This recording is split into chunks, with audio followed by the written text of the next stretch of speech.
Camden County voters, your opportunity to hear directly from the candidates is here. It's night one of the Camden County Republican debates live on Lake TV, presented by Peggy Albers and the Albers Real Estate Advisors in conjunction with the Camden County Republican Central Committee. Tonight, you will hear the candidates for Recorder of Deeds, County Auditor, and Presiding Commissioner discuss the issues and answer the questions that are important to you, the Camden County voters. Tonight's live debate on Lake TV would not be possible without the hard work of the Camden County Republican Central Committee or the generous support of Peggy Albers and the Albers Real Estate Advisors. Now, live from beautiful Seven Springs Winery in Lynn Creek, it's time for the Camden County Republican primary debates on Lake TV.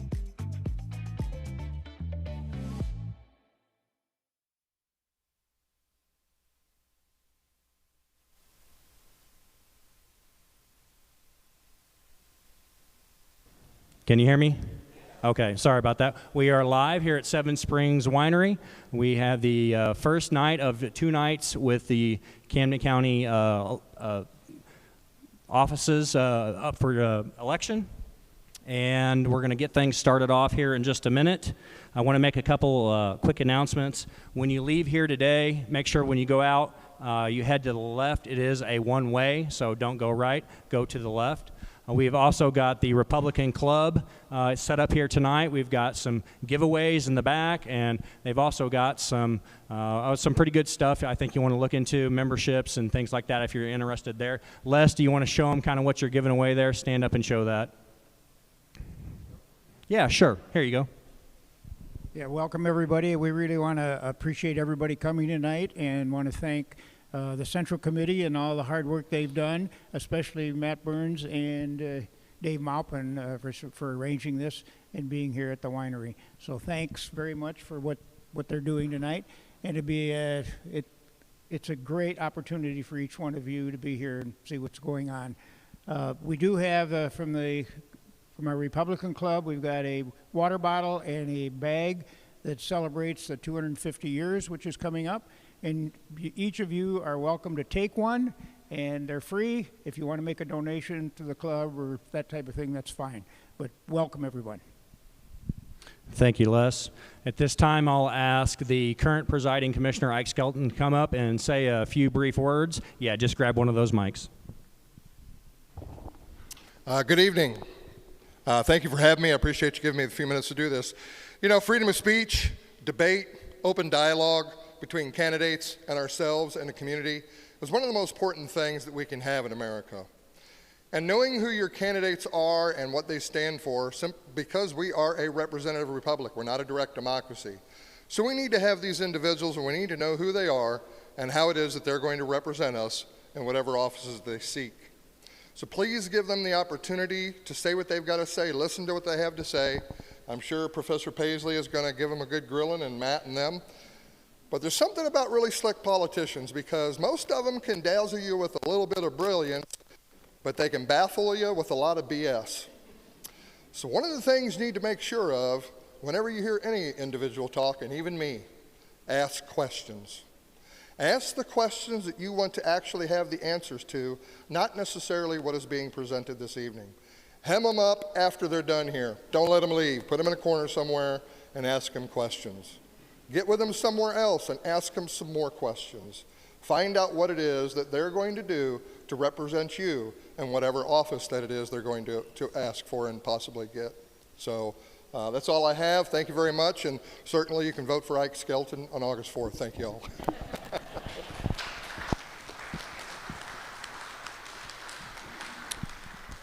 Thank you, Ike. At this time, I'll ask the Central Committee Chair, John Beckett, to come up, and also the President of the Republican Club, Les Larson. They're going to lead us in a pledge and a prayer. If you would stand, say the pledge, and then remain standing for the prayer this evening. I pledge allegiance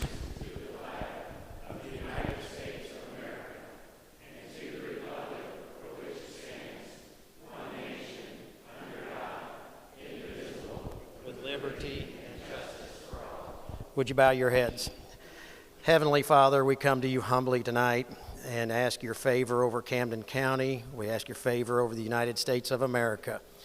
We ask that you keep your hand on all of these candidates running for office, protect them, guide them in every way possible, open their hearts to your will for our community and for the betterment of the Republican Party. In Jesus' name, amen.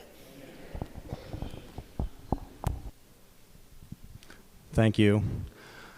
One thing I wanted to point out too is John has served on the committee for quite a long time. He's kind of been a permanent fixture on the committee. He's not running for re-election, so this is his last, I guess, year, as it were. So I'd like to give John a great big hand.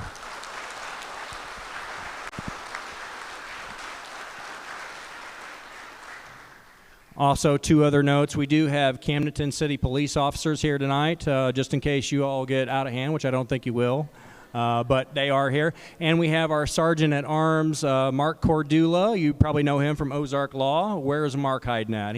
He's right there in the back.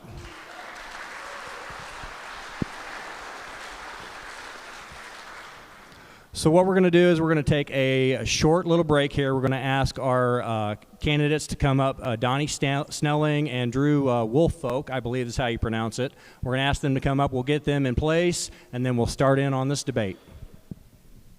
This is Peggy Alberts with Alberts Real Estate Advisors. I'm standing in front of the iconic Anheuser-Busch compound.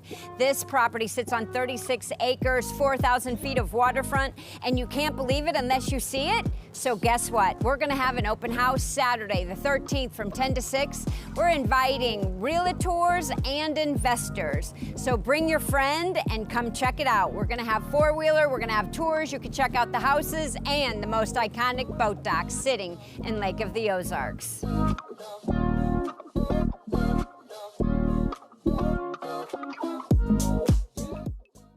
There's nothing more to Lake of the Ozarks than Marty Bird's Gastropub on the Strip. You've seen us on Netflix and A&E. Now it's time to come see for yourself. Forget about money laundering and murder for hire. It's cold drinks and some of the lake's finest cuisine you're after, and you'll find it at Marty Bird's Gastropub, where you come for the name and return for the unforgettable experience. Open at 11, 7 days a week for lunch and dinner. Marty Bird's Gastropub on the historic Bagnell Dam Strip. Proud supporter of 2026 Guns and Hoses. Your favorite family-friendly waterfront bar and grill is now open 7 days a week. Captain Ron's invites you to come take in our relaxing sand beach and the lake's best live entertainment schedule. Don't miss the updated menu this year and grab a drink outside at our Tiki Bar, the home of the annual Cannonball Run and Aquapalooza, Captain Ron's, the lake's best frozen drinks and lakeside cuisine. Come down to Captain Ron's at the 34.5-mile marker in Sunrise Beach. The sun is shining, the flowers are blooming, and the popcorn is popping. Fresh every single day at Osage River Popcorn in Lake Ozark. So pop on by and experience our wide variety of popcorn flavors, the homemade gelato, and Stom European chocolates and specialty coffees. Open every single day. Pop on by or come through our drive-thru. Osage River Popcorn in Lake Ozark.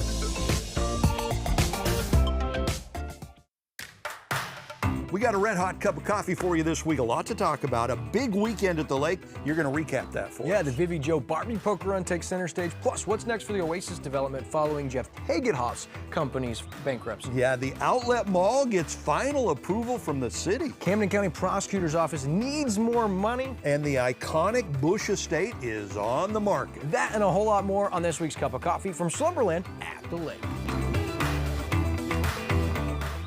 At New Spring Wellness Center, we understand how hectic life can be and the stress that comes with it. We also understand that your health often gets forgotten about. Whether it's addiction, weight loss, or lack of energy, New Spring Wellness Center offers natural services you won't find other places. From our vitamin IV drips to our laser hair removal and everything else. Naturally better health is our focus at New Spring Wellness Center in Osage Beach. Call now to schedule your free consultation. Hey everybody, it's Daryl Cunningham with Slumberland Furniture at the Lake. We're starting our 4th of July sale. Summer's going in a blink, but we got some hot deals to help things out. We've got sales for every room in the house, We deliver the entire lake area, and we're doing 0% interest financing for up to 36 months. Come check out all the hot deals right here at Slumberland, where we're bringing happy home. It's that time, summer at Lake of the Ozarks. The water, the events, so much to see and do, but you still need to focus. Focus on the road. Distracted driving crashes have increased over 30% the last 5 years in Missouri. So whatever part of the lake you're excited to explore, be a part of the solution. And buckle up and put your phones down. This reminder to drive safe, boat safe, brought to you by Price & Randall, Injury Attorneys. During this chapter of life, we are really taking the time to enjoy the little things. So it was important to have our final wishes pre-planned so our family wouldn't be burdened later on. Hedges Scott Millard made it simple, but thorough. They provided us with different options right here in the comfort of our home. We are so glad that we planned ahead. Now a whole lot more of this, a little of this, all with the peace of mind we wanted. At Hedges Scott Millard, we believe that every day is a gift, and so is every life. Take time to enjoy it. What's up, Lake of the Ozarks? Wild Will inviting you to tune in for our next Lotto Homes with Peggy Albers. I'm so glad you made it, Will. We have the Anheuser-Busch corporate compound that's getting reduced $2 million today, so I'm glad that you made it. Incredible news, and you're about to get a personal, private tour of the Busch family compound on our next Lake TV Lotto Homes. It's a must-see.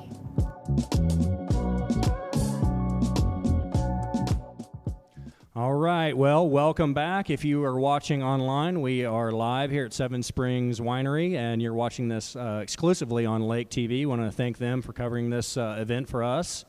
And we want to thank the host, Seven Springs. It's been great so far. It's a fantastic place. We're going to start off by reading these debate rules, and then we'll start in with the candidate introductions, and we'll be off and running. This debate is structured so that it does not promote or advance any one candidate over another. The use of technology during the debate, such as smartphones, is prohibited. Time limits on statements, answers, rebuttals, and responses will be enforced by the moderator. A display time card indicating 10 seconds remaining will be utilized, which is right here in the front. Candidates are not permitted to use props or visuals of any kind, but they can take notes. The debate is divided into subject areas, for example, budgets, campaign positions, background and experience, etc. All candidates have been provided with the general subject topics to be debated, but not the questions. Moderators will present a question to a candidate, and they will allow rebuttal responses from their opponents, as well as follow-ups to the candidate. I'm going to hand this mic over here to my partner, Jim Paisley, and he's going to get us going. All right, gang. Thank you for having me here tonight. We're going to start off here with the Recorder of Deeds candidates, and we have Donnie Snelling. Wave to your fans. All right, good. And you have Drew Woolfolk. Woolfolk. I got it. And what we're going to do is we're going to start out with a 1-minute opening statement. And Donnie, I'm going to let you start. A 1-minute opening statement. Thank you, Dr. Paisley. Thank the committee for having us here.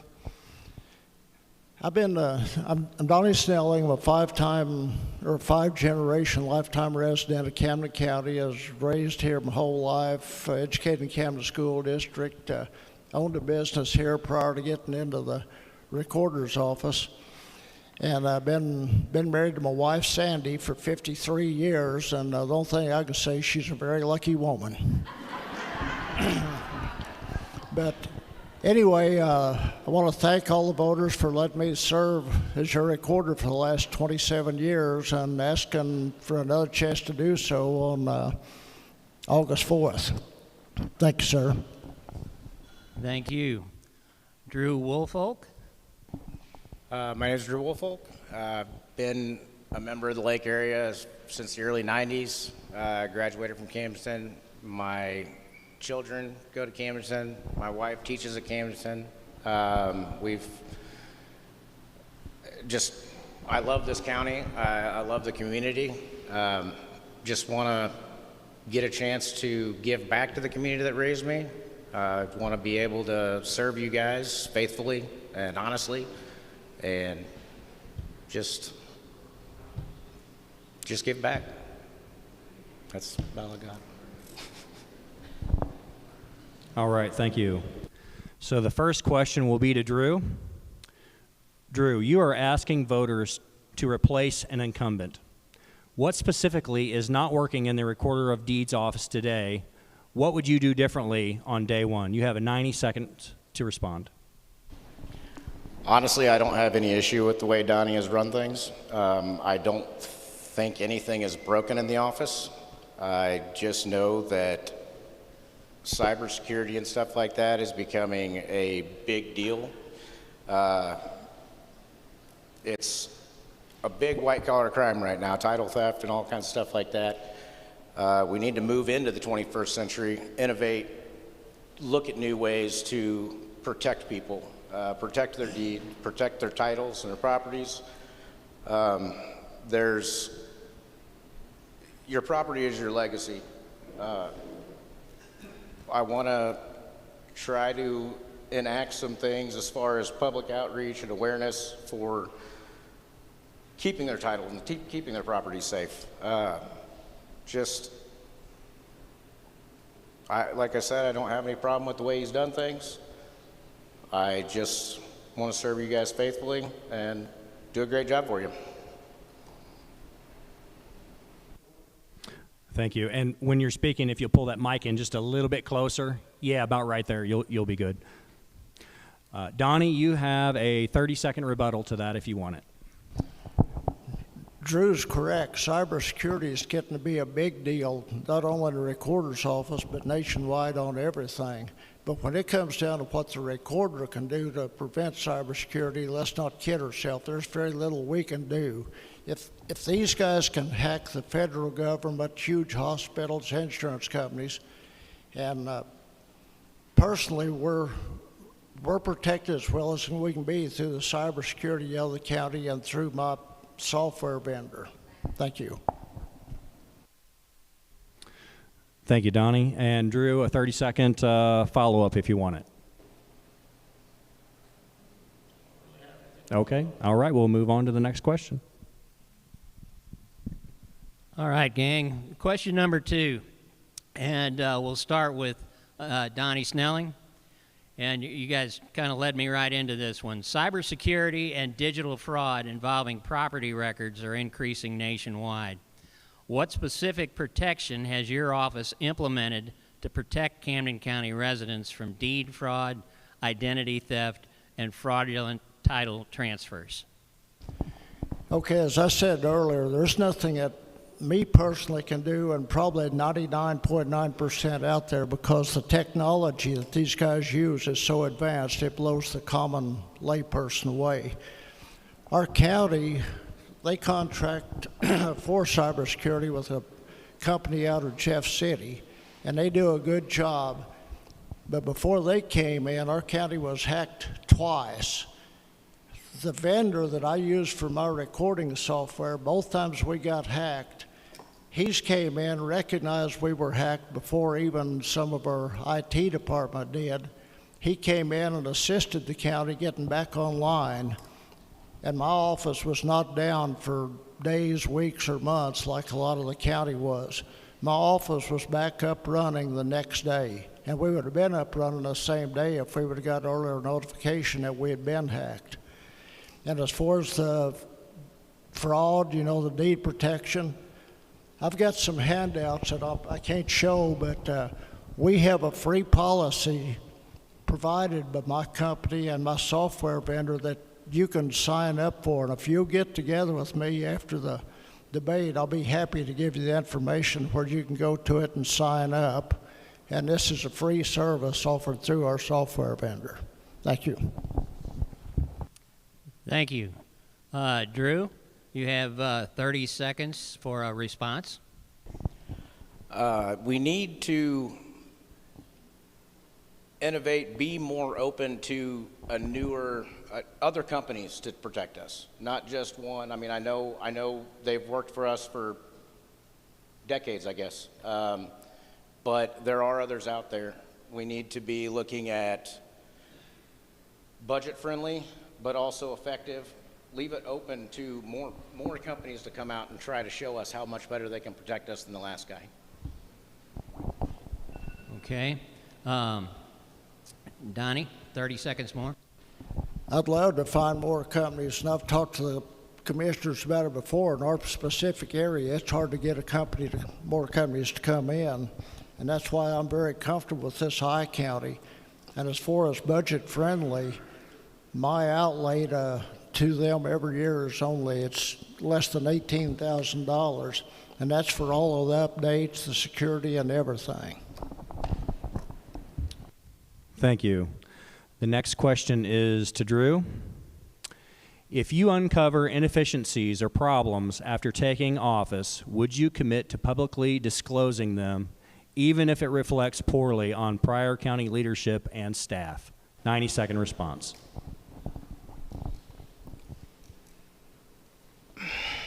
With a thorough investigation, I'm not just going to try to throw out any kind of allegations or anything without actual real cold hard proof.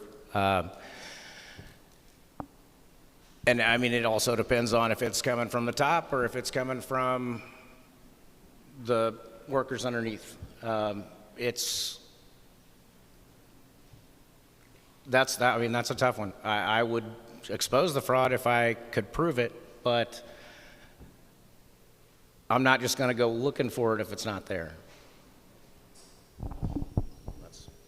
Thank you.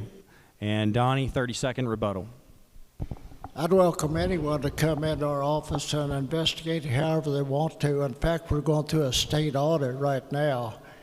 And if there's anything that's wrong in my office, I've told them I want to know about it.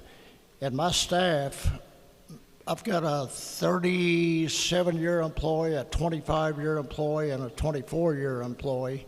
And if any of my staff does anything or money comes up missing, they will not be employed with Camden County. And you can ask my chief deputy right now. Thank you. And Drew, would you like a 30-second follow-up? But he said if we find fraud, you've got to nip it in the bud wherever you find it. There's zero tolerance for stuff like that. This is taxpayer money. This is a community that you're trying to support. You don't have any room for fraud. Thank you. Okay, our fourth question, and this one goes to Donnie. We'll start with Donnie. Critics often argue that longtime office holders become complacent and essentially retired in place. Why should voters believe the recorder's office needs continuity instead of new leadership? That's kind of up to the voters. You know, if they think that I don't need to be there and I'm not doing my job, I mean, they're the only ones that can control that at that voter's box. I can't. The only thing I can do is go in, do my job, let them know that I'm doing my job, let them come into the office and see that I'm doing my job. And if I'm not, vote me the heck out. But if I am, I ask for another term. Thank you. You need the question again, Drew? Do you need the question again? Okay. Critics often argue that longtime office holders become complacent and essentially retired in place. Why should voters believe the recorder's office needs continuity instead of new leadership? And you have 30 seconds. I mean, we hear about term limits and stuff like that a lot in every level of government. Sometimes you need a new set of eyes, a fresh set of eyes to make sure that you're moving into the 21st century. I don't want to say anything about complacency. He's doing a great job. I'm not gonna lie about that. But it's always good to have a fresh set of eyes on everything and a fresh set of leadership. Thank you. Donnie, 30 seconds more. I really don't have anything to add. I think that I don't think I get complacent, and I think my staff will attest to that. So. Great. Thank you very much. All right. Question number 5 is to Drew. It's easy to campaign on change, but what concrete modern proposals do you support for the recorder's office? How would you pay for them without increasing the taxpayer burden? 90-second response. I've been told that there is a certain amount of funds in the recorder's office. You got to be able to use them for something. Some of those programs, some of those fraud programs or anti-fraud programs might cost a little more money than what we're going with right now. But if it's moving us forward, keeping us safer, keeping your property safer, keeping your legacy safer, it's worth it. You just got to keep moving forward. That's really all. All right. Thank you. And Donnie, 30-second rebuttal. He's true, and I think the funds he's referring to is in it's an account, it's a discretionary account that my office earns on recorded documents. I've used that to help run my office, and as of today, I buy all my equipment out of that fund. And in the years past, I've gave a lot of money to the commissions, which several of the commissioners are aware of. I'd say in the 20 years that I've been there, I've probably gave the commission between $700,000 and $1 million to use for county projects. Thank you, Donnie. And Drew, would you like 30 seconds for a follow-up? Okay. All right, next question. Again, this will start with Donnie Snelling. You are the incumbent. What measurable improvements have you personally implemented in the Recorder of Deeds office during your tenure, and how do taxpayers objectively evaluate whether your office is performing better today than it was 4 years ago? Well, since I came in one of my campaign brochures, which I'd be glad to give to anyone back here, one of the main things I'm proudest of is when I came in 27 years ago, all of the county's records was either the paper-bound books or we had some microfilm. And a few years into my term, we discovered that our microfilm was being attacked by the chemicals that developed the film. So I spent several years, and we're still finishing it up, but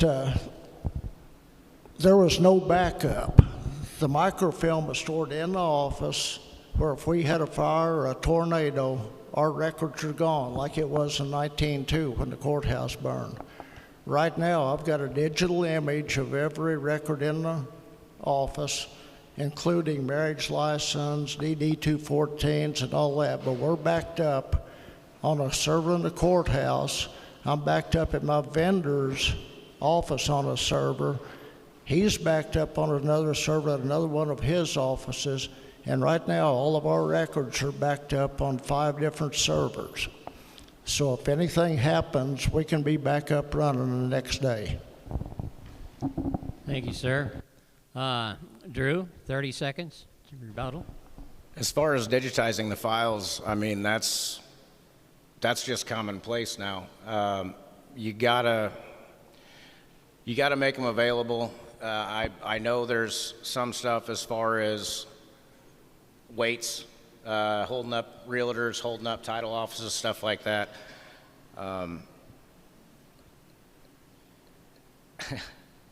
Sorry, I kind of lost my train of thought there. Okay, that's about it. Donnie, 30 seconds more. Our records are available. They're online. You can go online with a subscription. You can see them. We're not holding up the realtors. We're not holding up the title companies. They're readily available for anyone that wants to look at them. Thank you. That was the last of the questions. Now I'd like to ask Drew Woolfolk to give us a 1-minute closing statement.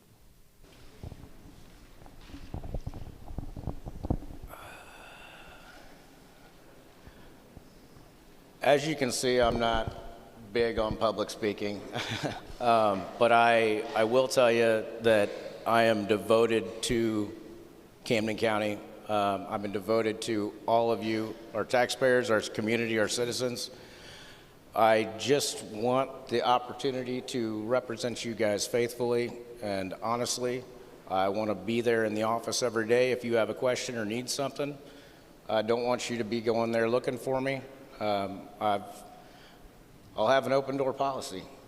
Anytime you need anything, you can come in and see me. And I just hope that I can count on your vote. Thank you. Donnie, 1 minute closing statement. I am there, not every day, but I bet you I'm there 95% of the time. Anytime you want me, I'm in the office, or if for any reason you need to call me before hours, after hours, if you got a problem, I'm there. And you can ask my staff or anyone in the courthouse. I spend a lot of time in that office. I think I've done a pretty good job of getting our records safeguarded. I think I've done a good job as far as the cybersecurity, and I hate to brag, but I think I've done a pretty dang good job for 27 years, and I'm just asking for a vote for one more time. Thank you. Thank you very much. All right, folks, that concludes this part of the debate.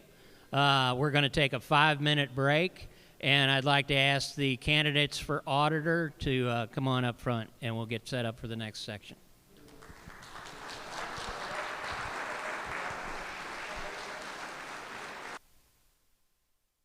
This is Peggy Alberts with Alberts Real Estate Advisors. I'm standing in front of the iconic Anheuser-Busch compound. This property sits on 36 acres, 4,000 feet of waterfront, and you can't believe it unless you see it. So guess what? We're gonna have an open house Saturday, the 13th from 10 to 6.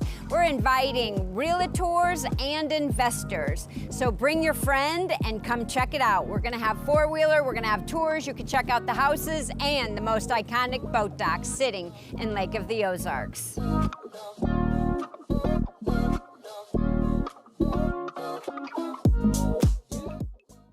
There's nothing more to Lake of the Ozarks than Marty Bird's Gastropub on the Strip. You've seen us on Netflix and A&E. Now it's time to come see for yourself. Forget about money laundering and murder for hire. It's cold drinks and some of the lake's finest cuisine you're after, and you'll find it at Marty Bird's Gastropub, where you come for the name and return for the unforgettable experience. Open at 11, 7 days a week for lunch and dinner. Marty Bird's Gastropub on the historic Bagnell Dam Strip. Proud supporter of 2026 Guns and Hoses.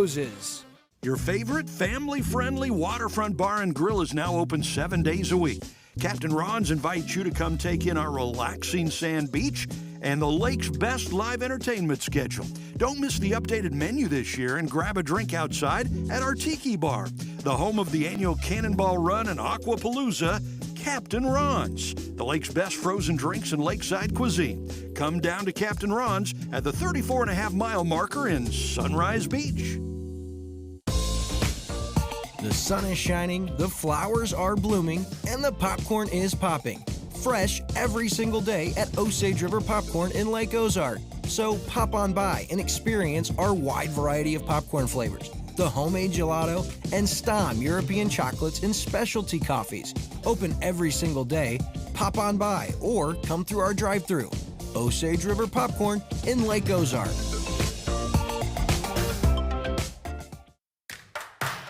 We got a red-hot cup of coffee for you this week. A lot to talk about. A big weekend at the lake. You're going to recap that for us. Yeah, the Vivi Joe Barbie Poker Run takes center stage. Plus, what's next for the Oasis development following Jeff Hagenhoff's company's bankruptcy? Yeah, the Outlet Mall gets final approval from the city. Camden County Prosecutor's Office needs more money. And the iconic Bush Estate is on the market. That and a whole lot more on this week's Cup of Coffee from Slumberland at the Lake.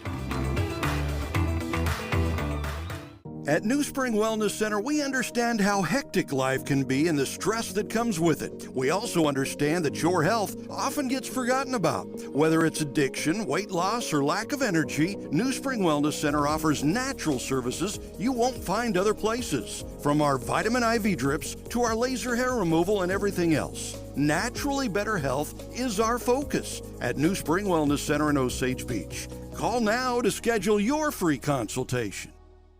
Hey everybody, it's Daryl Cunningham with Slumberland Furniture at the Lake. We're starting our 4th of July sale. Summer's going in a blink, but we got some hot deals to help things out. We've got sales for every room in the house. We deliver the entire lake area, and we're doing 0% interest financing for up to 36 months. Come check out all the hot deals right here at Slumberland, where we're bringing happy home. It's that time. Summer at Lake of the Ozarks. The water, the events, so much to see and do. But you still need to focus. Focus on the road. Distracted driving crashes have increased over 30% the last 5 years in Missouri. So whatever part of the lake you're excited to explore, be a part of the solution. And buckle up and put your phones down. This reminder to drive safe, boat safe, brought to you by Price & Randall, Injury Attorneys. During this chapter of life, we are really taking the time to enjoy the little things. So it was important to have our final wishes pre-planned so our family wouldn't be burdened later on. Hedges Scott Millard made it simple, but thorough. They provided us with different options right here in the comfort of our home. We are so glad that we planned ahead. Now a whole lot more of this, a little of this, all with the peace of mind we wanted. At Hedges Scott Millard, we believe that every day is a gift, and so is every life. Take time to enjoy it.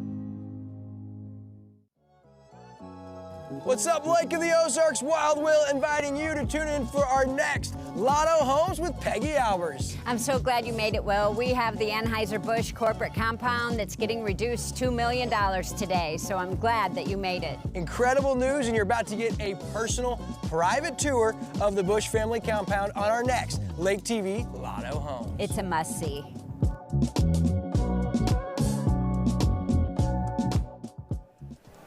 All right, everybody, welcome back. Here we go. We're now going to have the candidates for auditor. Sound all right? Yeah. Okay. If I could, I'd like to have remind each of the candidates to hold that microphone up close when you're responding. Okay. I want everybody to be able to hear what you're saying. So, our candidates for auditor tonight are Chris Franken, Jimmy Laughlin, and Madeline Kincaid. And welcome to all three of you. We're going to start out by giving each of you a 1-minute opening statement. And Jimmy Laughlin, you get to start. 1 minute. My name's Jimmy Laughlin. My family moved here in 1820. I love my county. I love doing this job. I work hard. I want to serve the county and make it the best it can be. We try to make our county much better than it is. I've done a lot to try and make it more transparent and help the citizens to see what's really going on in Camden County. So, and we just have a great place to be. There's not a lot of places like Camden County in this world anymore. We have a lot of God-fearing people, and I'm appreciative of that because they understand what it means to have freedom and liberty. Thank you. Chris Franken, you have 1 minute. My name is Chris Franken. I am a Lake resident since 1994, small business owner from the time I got here. I was your presiding commissioner from 2010 to 2014. When I came in, we had no money, $2 million in reserves, diminishing revenue streams. We had to work really hard to make budgets work. I know what it's like to have to do tough budget work. Been there, done that, got that t-shirt. My background, I have a degree in metallurgical engineering from Missouri S&T. I am published in the field of extractive metallurgy, and I am also a owner of a construction company since 1994. Has been my primary business, and stay certified in septic, and out in the field every day working out, meeting people, doing what we need to do. Thank you. Thank you. And Madeline Kincaid. Hi, I'm Madeline Kincaid, and I'm a lifelong resident of Camden County. I have been married for almost 37 years. I have 2 children. I currently work for Camden County Treasurer's Office. I have been there for 16 years. And I have a bachelor's degree in business administration. I have a master's in organizational management. And I love my county that I live in, and I really would like to just show the community that working in the auditor's office, balancing the budget, that, you know, we can get this county back on track with just a few tweaks with our budget. And having total transparency with our community. And so that's my plan for running for Camden County Auditor. And thank you very much. All right, thank you. Madeline, you might as well just keep that microphone because the first question's coming to you. The current auditor, Jimmy Laughlin, recommended significant budget reductions to the Commission for Road and Bridge and the Sheriff's Department in the 2026 budget as compared to previous years. Do you agree with Mr. Laughlin's financial projections and the recommendations he made to the Commission regarding cuts to Road and Bridge and the Sheriff's Office? Yes, I actually do. When the money is not there, it is not there. And we at the time, we had a inflow of revenue for a while. And so the budget was raised, and then the revenue ran out. So yes, I do agree with the cuts that needed to be done. Thank you. Jimmy Laughlin, 45 seconds to respond. So we did deficit spending for 2 years, and when those budgets was proposed, I told them we can only handle this type of spending for a while because we're spending reserves down to do projects that they wanted to do. And that deficit spending has come to where we can't afford, we have to live within our means of what we're taking in revenue. If we have enough revenue, we can spend it, but we aren't taking in enough revenue to acquire those type of budgets. Thank you. Chris Franken, 45 seconds. Well, I don't agree, because when they proposed their cut, the cut was a 54% cut in the Road and Bridge budget to the tune of just south of $9 million. If you look at the budget, the way that it was set up and the way it is currently operating, Jimmy underestimated revenues by 6.5% for fiscal year 2026, below what the actual income was for fiscal year 2025. There was no reason to reduce income estimates and create this situation. In addition, we've also seen a 6.5% increase in cash collections in our sales tax, which has put us where we're actually 13% above estimates. Thank you. Follow-up response, Madeline Kincaid, 45 seconds. Following thoughts? Well, we are midway through 2026, and as current, we are 9% down on our sales tax currently. And so, depending on how the rest of the year goes, I mean, we may be in a deficit spending because with the cost of everything, everybody's not out spending like they used to be. So I think that we may possibly have to make more cuts. Thank you. Question number 2 is to Jimmy Laughlin. Jimmy, there has been significant debate online and in meetings that the budget passed by the county commission is an illegal budget. As the county budget officer, can you answer for us here tonight, once and for all, did the county commission pass an illegal budget per state statute? And if so, what is the penalty for doing so? 90-second response. So that budget is ruled by Chapter 50 and Chapter 67, and it says that there has to be a balanced budget. So Fund 10, which is the Sheriff's Fund, Fund 17, and Fund 20, which is the Judicial Enforcement Fund, all are ending projected with a negative fund balance. The Sheriff is $2.2 million, E911 is $175,000, and the Judicial Fund is $495,000. The only place to take that from will be general revenue, and it will make general revenue be almost obsolete. Thank you. And a 45-second rebuttal to Chris Franken. So I have analyzed the budget. Those numbers are correct. Those funds are showing a negative balance for the end of the year.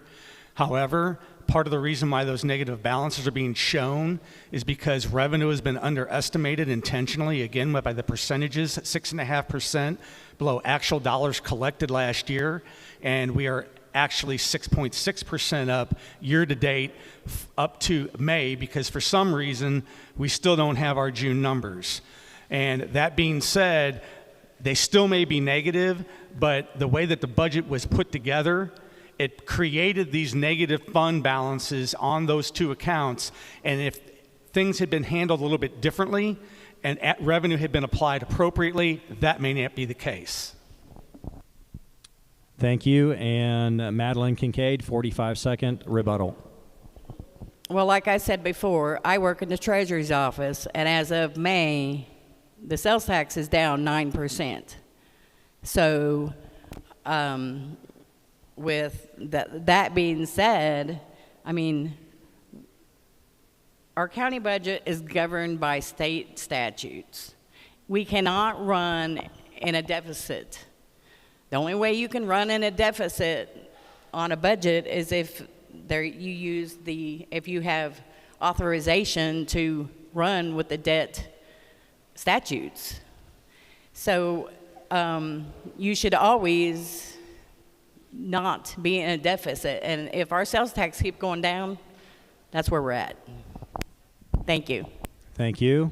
And Jimmy, you have a 45-second follow-up. So the commission had us raise the revenue for the budget by $4 million. One sales tax has never been more than $6.675 million. It's raised to $7 million. I don't think there's any way we can hit that. There's two of those sales taxes. Currently, as of May, we are $565,000 behind to the budget. We have to make those budget numbers or we can't succeed. So that's where we're at. And I agree with Madeline, there is probably going to have to be some things done. We're looking at the end of July to have something to put out there. Thank you. We'll now go on to the next question. Chris Franken, one of the primary responsibilities of the county auditor is to audit the county's finances and other departments' budgets and inventory. Please explain which offices you feel are priorities to audit first and why. Well, with regard to with auditing other offices, that has not been done in, I don't even know how long or if it's even ever been done. There has been an employee hired by the auditor's office that was supposed to do nothing but inventory, and that has just now, now that it's an election year, now all of a sudden we're going to do inventories. And I think everybody here is aware of the inventory issues in the sheriff's office. So the sheriff's office, they have a huge glut of equipment and other items that need to be monitored. They need to be taken care of. We need to know where they're at. We have vehicles that we don't know where they're at. There's stacks of titles that we don't even know where those assets are at. So we need to start with our motor pool. We need to start with our sheriff's department, and we need to start with road and bridge because that's where our most expensive assets lie. We need to make sure that we have those assets secured. We know where they're at, and if they're not, we need to find out where they are, and we need to clean up the inventory so that we know that what we think we have, we do have. As far as other offices for auditing, the auditor's office should be above reproach. They should be the gold standard of following all procedures. And that is not currently what I feel is going on in that office. And I have the receipts to prove that. We'll discuss that later if I give it an opportunity. Thank you. Thank you. Madeline, do you need the question again, or you got it? Okay. Madeline Kincaid, 45 seconds. Okay, so auditing other offices is extremely important, especially any office that keeps cash on hand, where it could be, you call them slush funds, but it's where they take cash and they have to give change, that kind of thing. All the offices have to give their daily work to the auditor's office. So the auditor's office will be seeing what is being done. But as far as going into the offices, it's very important. The sheriff's office, is a big one with missing inventory. And so that's probably where I think it should be start there. And road and bridge. Thank you. Thank you. Jimmy Laughlin, 45 seconds. So we do audits. We do audit the collector's office daily and monthly. Teresa knows that. We look at their daily receipts. We reconcile out their disbursements and all that kind of stuff. We audit what she does with that stuff. We've been doing that for quite some time. We audit other offices. As far as inventory, yes, we've had a problem trying to get our hands around inventory. When I came here, the commission had control of the inventory when it was supposed to be in my office. It was a 30-year log of mess that we didn't know what we owned and what we didn't own. But Roland holds all the titles to all the vehicles that we own, so we audit to that, and it is being done, and it will be complete by the end of this year.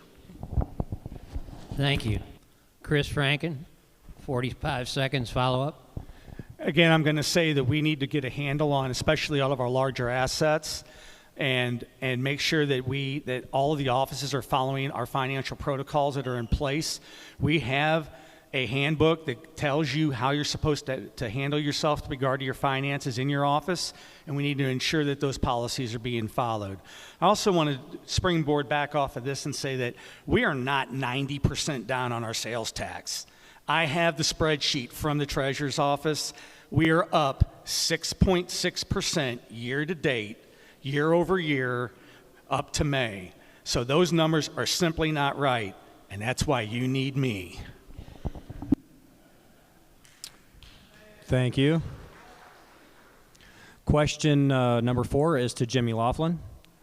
Jimmy, in your tenure as county auditor, what examples of waste, fraud, or abuse have you identified in Camden County government? 90-second response. So a lot of what we watch is bills that come in daily. So I would say some of our abuse of fraud and not fraud, but abuse or waste is we have people sometimes that stay inside the county. We have meals bought inside of the county, and you know, I got to give my hats off to the commission. The current commission has helped me work on some of that stuff, getting some of that stopped. But without their support, you can't stop it. It takes their support to make it happen. We have a clothing allowance policy that's been abused to an extent. We have some holiday decor and office decorations that's been bought by some discretionary funds. And one of the biggest things, we've entered into a vehicle lease, which is costing the county a lot of extra money rather than purchasing it. But I think there was some deception that was happened when the lease was sold to the county commission. But you know, we watch that all the time. And if we see fraud, we would report it. And we're going through a state audit, and I'm sure they're going to be looking for anything like that. Thank you. And rebuttal response, Madeline Kincaid, 45 seconds. I agree with Jimmy. There are been, throughout the years, there's been several things where items were purchased unnecessary. Then those items were no longer in the county. So I think the abuse of purchasing things through the county and then the individuals taking them home. So that'd be lack of inventory, loss of inventory. So yes, there does need to be several cleanups in some departments, or I mean any department really. You know, some departments may not know they're really misusing funds, but it needs to be looked into. Thank you. Thank you. And Chris Franken, 45-second rebuttal. www.electchrisfranken.com. I have cards in my pocket with a QR code to make it easy. Let's report some fraud right here tonight.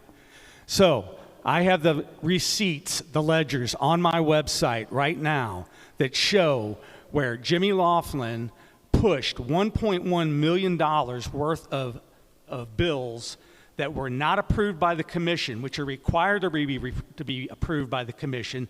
They were forced through the system to the Treasurer's Office. There is handwritten notes from the Treasurer's Office in the side of the ledger where they know that it wasn't approved, and they cut the checks anyway. You want to talk about something against the law? That's against the law. Thank you. And Jimmy Laughlin, 45-second response. So what he's talking about is bills. When that appropriation letter is approved, it is a bill that's to that department to pay. And in our old system, we used to have what we call discretionary, and I could push a bill through. And most of those bills that he's referring to are utility bills, some travel bills, and some things like that.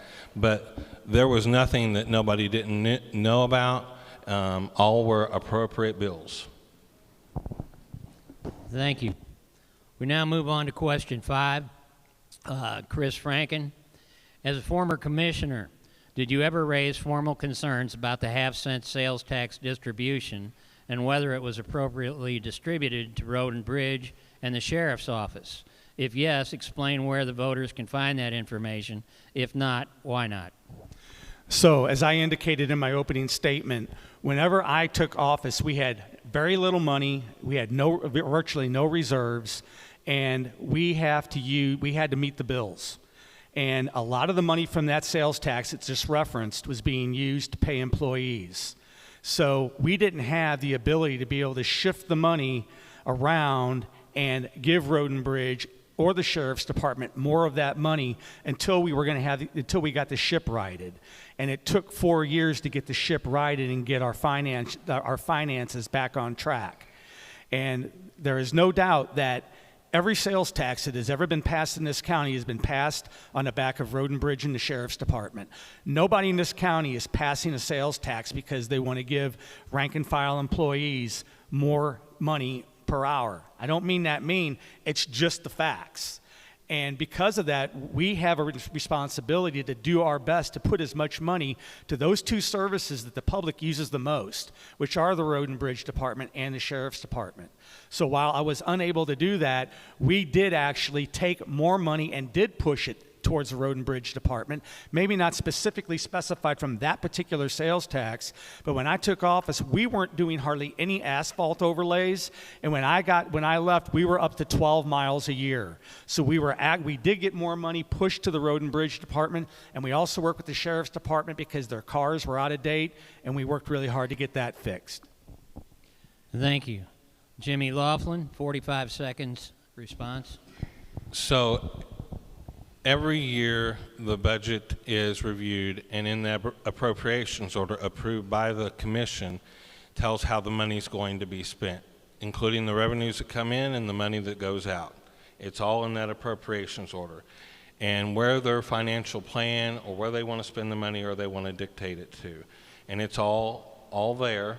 It's approved in that appropriation order, and that's how it happens. We have increased our Road and Bridge road blacktopping, and our sheriff has came a long ways from where we were.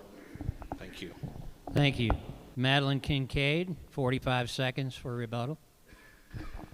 When it comes to the sales tax, and there's been a lot of talk where it wasn't distributed correctly, and it wasn't at first, but even though the Sheriff's Office got their 50%, Road and Bridge did not get their 50% like directly into their fund, but it went into county revenue, but it was funneled back through to Road and Bridge. So if anybody wants to know numbers, I have them with me tonight if you're kind of curious on what they actually received. But we are now in the Treasurer's Office transferring 50% to Sheriff and 50% to Road and Bridge, so they are now currently getting the correct amount of money. Thank you. Thank you. Chris Franken, 45-second follow-up. So I'm going to use my follow-up to circle back to the fraud issue. I just want to make sure that everybody picked up on the fact that Jimmy said that he did push those bills through. And he said that, oh, well, everybody knew what was going on. That is not the process. That is not how it's supposed to happen. And if that is how we have transparency, that's how we maintain integrity, that's how we make sure that we have as many eyes on every purchase as we can to make sure that the money's being spent the way the commission intended it, and that it's a good use of the money for the taxpayer. I want everybody to understand that tonight, because that is a very important factor. Thank you. And question number 6 will be to Madeline. County financial reports and audits can be difficult for the public to understand. How would you explain complex audit findings in plain language so taxpayers can clearly see how public funds are being spent? 90-second response. Well, when it comes to the budget, I honestly don't think the community will really understand the full budget because of all the funds that we have, and that is basically because it is created for transparency within. But I believe that I can simplify the budget so people can understand. I mean, the main thing, the bottom line is they need to know what's coming in as revenues, what we're expending, what the expenditures are, and then what the carryovers will be. So, I mean, it's just cut and dry. If the people understand what we're bringing in and what we're spending, they're going to understand. But when you look at a budget, it's confusing with all those appropriations that's in there, every fund that we have. So just to simplify for the community, I feel that it would help a lot, simplifying the budget. Thank you. And Jimmy, 45-second rebuttal. So when I came to the auditor's office, the auditor was not on the website, period. If you wanted to know something, you had to walk into our office, whether you was a citizen or an elected official. They couldn't see anything. So we put in a new financial software. Every elected official can go look at the information for their office on their computer. In 2023 or 2024, we put a website out there, portal, so you can see the checkbook, you can see what's being spent as far as expenditures and all that kind of stuff, along with the budget book, the outside audits, and all that. We've worked hard, and we will continue to improve more. Thank you. And Chris Franken, 45-second rebuttal. One of the things that I've found is that people generally don't get too interested in a budget until a service they care about starts to get cut. And at that point, that's when they want to get involved, and that's good. If I'm elected, I intend to, first of all, have actual open budget hearings and working workshops with all the elected officials for their budgets, and the public will be invited to come into that and see how that process works. And I also intend, if there's interest, to hold workshops and to show people how the budget works. And I also intend to streamline the budget and make it where it's more understandable and less convoluted, because that can be done. Thank you. And 45-second follow-up to Madeline. You don't have anything? Okay. All right. We're going to move on to question 7. All right. Question 7. This to Chris Franken. One of the biggest budget arguments involves whether revenue was properly categorized and dedicated according to previous voter tax approvals, and whether it was simply moved into general revenue. Explain in detail how you would separate these dedicated funds so this confusion never happens again. 90 seconds. Well, first of all, you're going to have changes in the commission. I can't tell you it's never going to happen again because the commission sets the budget. However, when you look at the ballot languages never say what the percentages are. The ballot language does not say 50% to this, 40% to that, 20. It just doesn't do that. Should it? I think it should, but it doesn't. That being said, there's a certain amount of commission discretion that goes along with that. The other part of that is you have to make sure you have enough operating capital and general revenue to cover your salaries for all of your other offices that provide services to the electorate. And I'm basically referencing non-road and bridge, non-sheriff's department. Those are all smaller offices, but they're all just as important because they all provide a needed function for the county. So all that I can say about those particular percentages is that as an auditor, I need to work openly, honestly, and concisely with the existing commission that I have to work with, explain to them what the ballot language actually said, what the needs are, identify their priorities as a commission, and then allocate those funds appropriately so that we can get the biggest bang for the buck that we can for road and bridge and the sheriff's department, which we're supposed to be the primary beneficiaries of those dollars. Thank you. Madeline Kincaid, 45 seconds. You bet.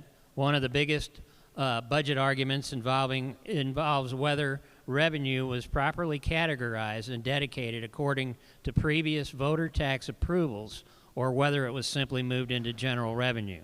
Explain in detail how you would separate these dedicated funds so this confusion never happens again. Well, it all comes down, like Chris said, to the ballot language, and the ballot language can be worded however the county decided to propose this new bill. So, and then once a bill is passed, then it's up to the commission to vote it in and say, okay, the bill has passed, now this is what we need to do, and it needs to be in the minutes. And that's how money gets to go where it needs to go. Now, when Chris was commissioner back in 2010, I mean, he never brought up anything about the sales tax that was wrong. And that could have been his choice, you know, at that time, and he never did. So, I mean, ballot language, and then commission, and then, thank you. Thank you. Jimmy Laughlin, 45 seconds. So ballot language controls it all, other than after the commission? Ballot language, whatever the voters vote on, if it had a percentage, as Chris mentioned, that would set it, but it doesn't. None of our ballots say that. So it's all up to the commission to allocate where it's going to go. So, and every time a commission meets, when they do their annual exercise for the budget, they set the appropriation, how that money is going to be spent for that budget year. And it can change every year. Every time the commission changes, or every time their goal or plan is, it's whatever their appropriations order governs. Thank you. Thank you. Chris Franken, 45 seconds. So the reality of how this works is that you have to identify enough funds to cover the expenses for your general offices, and then you need to just work the best you can to maximize your contributions from those sales tax funds to Road and Bridge and to the Sheriff's Department, and make sure that that money goes where it's supposed to go. Now, I do want to say that we do have some taxes that are very specific. Like our LEST taxes, they go straight to the Sheriff's Department 100% because that's how the ballot language read. But these other sales taxes that we have, roughly 1% worth of sales tax, they are basically discretionary because those percentages are not lined out. Thank you. The next question, question number 8, is to Madeline Kincaid. What would you propose to be cut first if the county is truly facing budget deficit spending problems? Would you cut administration, elected officials' budgets, employee benefits, or services to the people? 90 seconds. Well, I feel like if we really need to make a cut, that hitting, you know, maybe some office supplies, maybe training, if, you know, not the important mandatory training, but, you know, additional training, maybe cut some mileage. I really would not just jump right into administration because, you know, we need the people, and we'd be in dire straits if we had to start cutting administration. Now, if, you know, that came be, you can't cut people and then raise somebody's budget. That is not how it should work as far as, you know, cutting the budget just so someone else can have a higher budget. I think cutting all the small things out that's not necessary, that then maybe the office can get away with without, until we could start building the revenue back up. Thank you. Thank you. And Jimmy Laughlin, 45 seconds. So there's all kinds of things to look at there. But if you look at, like Madeline said, the administrative offices, all the administrative offices in the courthouse, their operational budget without salaries is about $650,000. If you took all of that away, it's not going to make a dent in what we need to cut. So we're going to have to look at some other places and employ some other things. Like, so instead of replacing cars on a 3-year turnaround, we may have to go to a 5-year turnaround so that we don't have to expend that money. If we may have to have a hiring freeze for 90 days, unless it's an essential person. There's other things like that that we can look at, along with training.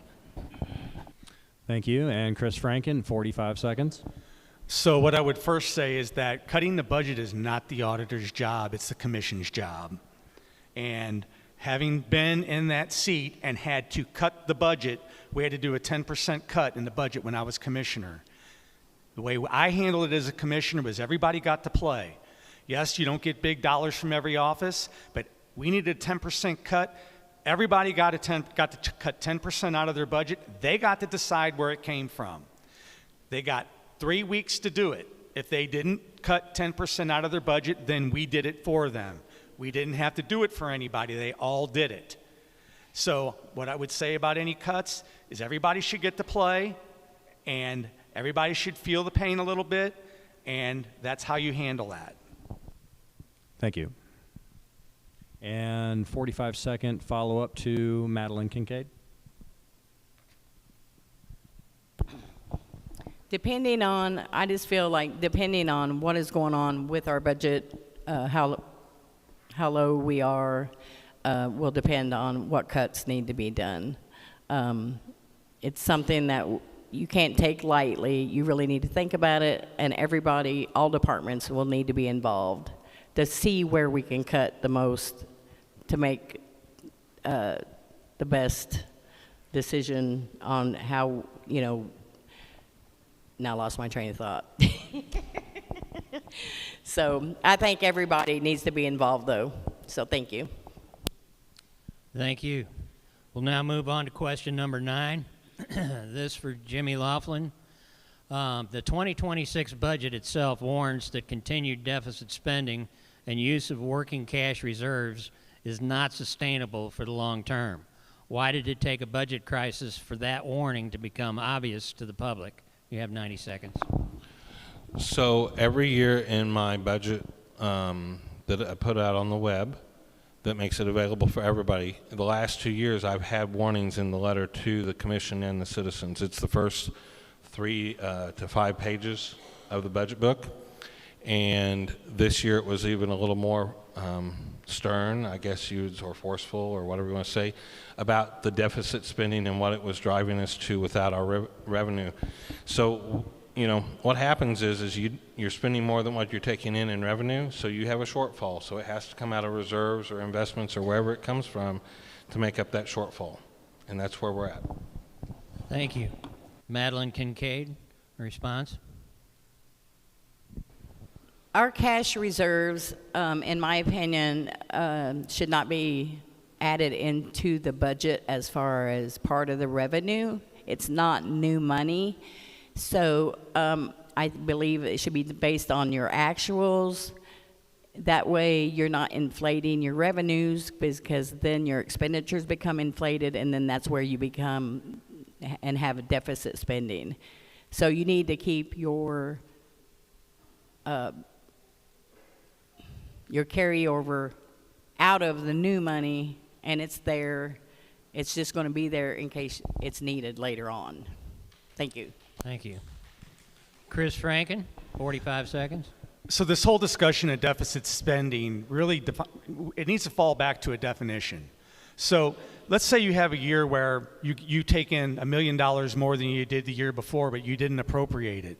Well, then technically the next year you're going to deficit spend if you don't take that much in, but you have that much extra above what your actual investments need to be to maintain where you need to be for like your bond rating or anything else. So you need to look at the full picture when you decide what deficit spending means to you. I looked at all of the CD investments just in the last couple of days. We have not spent in any of the CD reserves, and so we are not deficit spending to the point yet that it's creating an issue that we are going to get into our reserves. Thank you. All right. We're now to the point. Oh, yeah. Jimmy Laughlin, 45 seconds. So, again, the commission sets the budget, as Chris said, and all that is their decision. So it's their financial plan, whatever they want to do. And so we're doing it. They've wanted to accomplish some things in Road and Bridge and some other things like that. And so that's where we're at with our budget. And we have included our investments because the statute says that anything that's a reserve that carries over into the next year becomes revenues. So that's the state statute, and that's why it's done. Not that I necessarily agree with it, but that's the way it is. Thank you. Thank you. All right, we now come to the closing statements. 1 minute each. We'll start with Chris Franken, closing statement. Again, www.electchrisfranken.com. Visit often. Once a week, there's going to be a little surprise. All surprises come with a free receipt. So I'm not putting up anything that I don't have invoices or ledgers or hard facts about, and it's all things that we need to talk about the finances of this county. It's all things that we need to address in order to make sure that we do make responsible budgets. We do maintain appropriate reserves, but that we do provide all of the primary and secondary services that the citizens require. I'm dedicated to do it. I know how to do it. I've been there. I've done the bad budget thing. It's not any fun. But I will work with the commission in good faith, and we will work through it and get you the best product possible for your dollars. Thank you. Madeline Kincaid, 1 minute closing. Well, I would like to just ask for the community support, and I want to have total transparency. I want to be able to work with all the offices, have them understand how the budget works according to the budget and how it works with cash. Because I believe there's a lot of confusion, even with our employees and our other office holders, on how it works. If you don't have the money, you can't spend the budget. Even though a budget, once it's set, you are allowed to spend it as you see fit. But if the revenues are not coming in, they really need to understand how that works. I want to have total transparency. Everybody needs to know really what's going on with their offices and with their money, and I think that would really help everybody in the community and within the courthouse. Thank you. Thank you. 1 minute closing statement, Jimmy Laughlin. I've been your auditor for 9 years. I would like to continue to be your auditor. I intend to put out open book government for citizens and for our county. We're currently going through a state audit. The last state audit lasted 6 to 9 months, so that's going to take a while to get out of my hair. But we have to make some changes. The commission, we're going to have a new commission.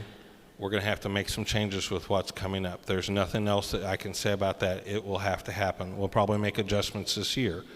I'm qualified. I would love to have your vote. I love our county. I work hard for our county.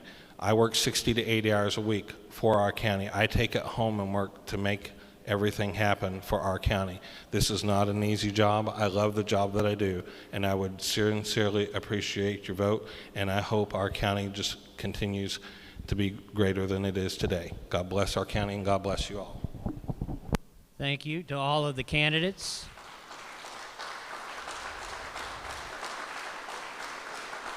All right. We're now going to take a 5-minute break, and I'd ask the presiding commissioner candidates to come forward. Thank you.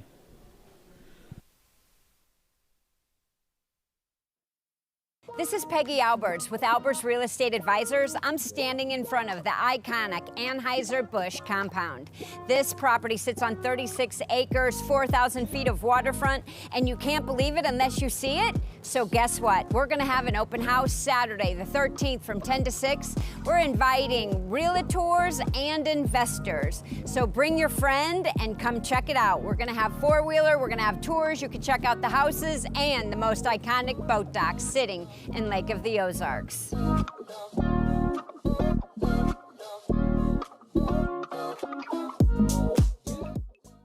There's nothing more to Lake of the Ozarks than Marty Bird's Gastropub on the Strip. You've seen us on Netflix and A&E. Now it's time to come see for yourself. Forget about money laundering and murder for hire. It's cold drinks and some of the lake's finest cuisine you're after, and you'll find it at Marty Bird's Gastropub, where you come for the name and return for the unforgettable experience. Open at 11, 7 days a week for lunch and dinner. Marty Bird's Gastropub on the historic Bagnell Dam Strip. Proud supporter of 2026 Guns and Hoses. Your favorite family-friendly waterfront bar and grill is now open 7 days a week. Captain Ron's invites you to come take in our relaxing sand beach and the lake's best live entertainment schedule. Don't miss the updated menu this year and grab a drink outside at our Tiki Bar, the home of the annual Cannonball Run and Aquapalooza, Captain Ron's, the lake's best frozen drinks and lakeside cuisine. Come down to Captain Ron's at the 34.5-mile marker in Sunrise Beach. The sun is shining, the flowers are blooming, and the popcorn is popping. Fresh every single day at Osage River Popcorn in Lake Ozark. So pop on by and experience our wide variety of popcorn flavors, the homemade gelato, and Stom European chocolates and specialty coffees. Open every single day. Pop on by or come through our drive-thru. Osage River Popcorn in Lake Ozark.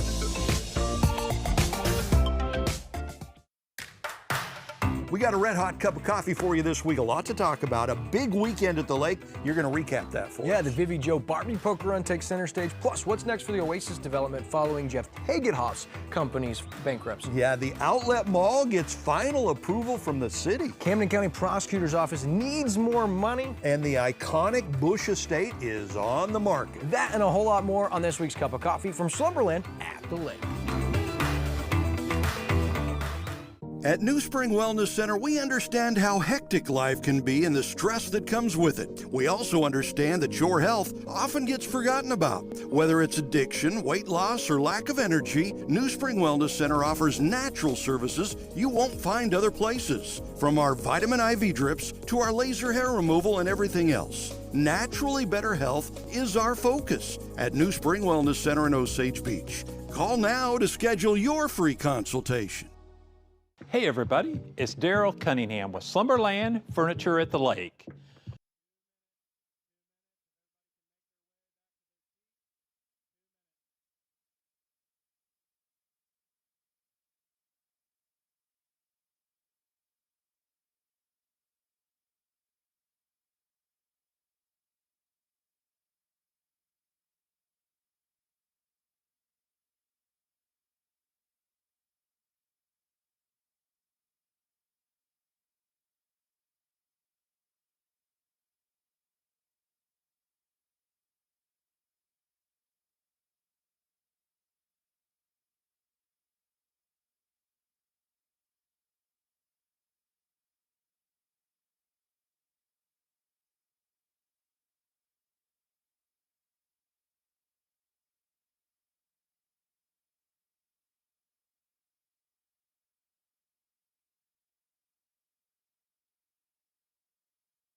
All right, and welcome back. If you are watching online, Lake TV, we are broadcasting live here at Seven Springs Winery. We're trying to get people back to their seats and get quiet for just a minute, so give us just a moment here, and we'll get rolling on this with the presiding commissioner candidates. And again, we want to thank Seven Springs Winery for hosting this event for us. It's a great place, and they've just been fabulous to work with. Want to thank the members of the Central Committee who have worked to help me and worked to help put this debate on, part of the Republican Club for the work that they've done, and Lake TV for doing this broadcast for us. We really appreciate that, and we're going to get started here as soon as we can get everybody quieted down with the presiding commissioner candidates.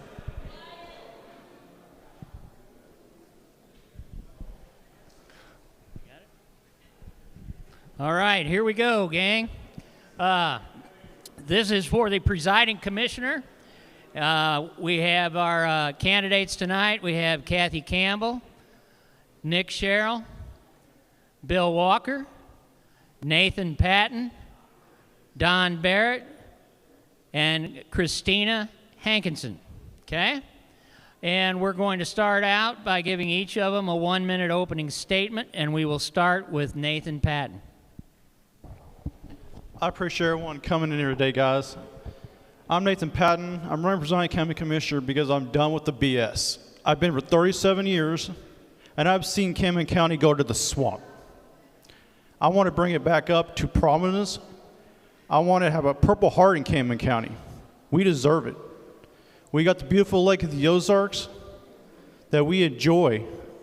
Right now, it's kind of a pain in the butt. We're all run with the head chopped off, sweating and everything. But I want to bring it back up to here, not down here. You vote for me, I guarantee it. I would promise you I would make it happen. Thank you, guys. God bless. Thank you. Opening statement, Kathy Campbell. Good evening. My name is Kathy Campbell. I am happy to be here with each of you. I've spent about the last 10 years here in Camden County making my home. Following on the heels of my grandfather, who was here in 1929, 1930, and helping to build the Bagnell Dam. His grandparents had lived in a township in Morgan County, which is what brought him back to the area to work during a time when things were really difficult. So I'm here to look at closing that loop and the continuity and what does the next 100 years of the Lake of the Ozarks look like. I bring 23 years of knowledge and practical experience in local county government management. I'm a 3-term former county clerk as well as an administrator, and my current job includes teaching and training new county elected officials across the state of Missouri when they are elected. I would appreciate your vote. Thank you. Opening statement, Bill Walker. I'd like to thank everybody for coming out tonight. When I look out here and see this room, I see a room full of people that care about Camden County, as I do. My name is Bill Walker. I'm a born-again Christian. I believe in doing the right things. And a lot of people have asked me why I've came in here to run for this position. And I've told them because I'm tired of complaining. I want to do something right. I tell people if you want something, stand up for it. And that's what we're here to do tonight, is to try to bring people together, see who has the best qualifications, and do the right things. And I wanted to throw a little shout out to Christine here for giving me a little baby Jesus tonight. I think we need, or not baby, but a little Jesus. And I think we all need that in our life. So I appreciate you all coming out. Thank you. Next up, Christina Hankinson, 1 minute. I echo everyone's appreciation for you coming out tonight. You could have been anywhere else tonight. So I appreciate you being here, and it's good to see so many people involved in their government. What I'd like to bring to the table is servant leadership. And this is my first debate, so it's a little nerve-wracking, but you know what? It's my first technical debate. I have been married for 32 years. Got 5 children. So I know all about debating. So I'm looking forward to this. This will be exciting. We made the decision to move here 8 years ago because Scott and I both grew up in Kansas City, Kansas, and we've been coming back and forth down here for family reunions and funerals and vacations and, of course, bass fishing tournaments. That's really important. And while he's doing that, I'm, of course, getting some shopping in. So we just decided to make this our home. So I am an unapologetic conservative Catholic, and I plan on using my faith to give servant leadership, and thank you. Thank you. Don Barrett, 1 minute, opening statement. I'd like to thank you all again for coming out, this beautiful facility. The last time I was at a thing like this, I didn't tell you my name, but it is Don Barrett. So a lot of people know me from the bowling alley in Camden. We built it in 1975. Been here at the lake prior to that in the 60s, even coming down, and it's home. I've lived here almost older than I am old, but anyway, it's just a pleasure to be able to give back to the community. The first board I served on was the Dogwood Animal Shelter Board, and we got a brand new shelter built, and that's been many years ago with Dr. Reinhold. I appreciate everybody coming out and listening to what we have to say, and I appreciate the candidates. They put their name on the line, and they put themselves out there, but thank you so much for coming out. Thank you. Nick Sherrill, I didn't forget you. All right, 1 minute. Well, I want to thank everybody for coming out here tonight. You know, every person in this room wants the same thing for county government.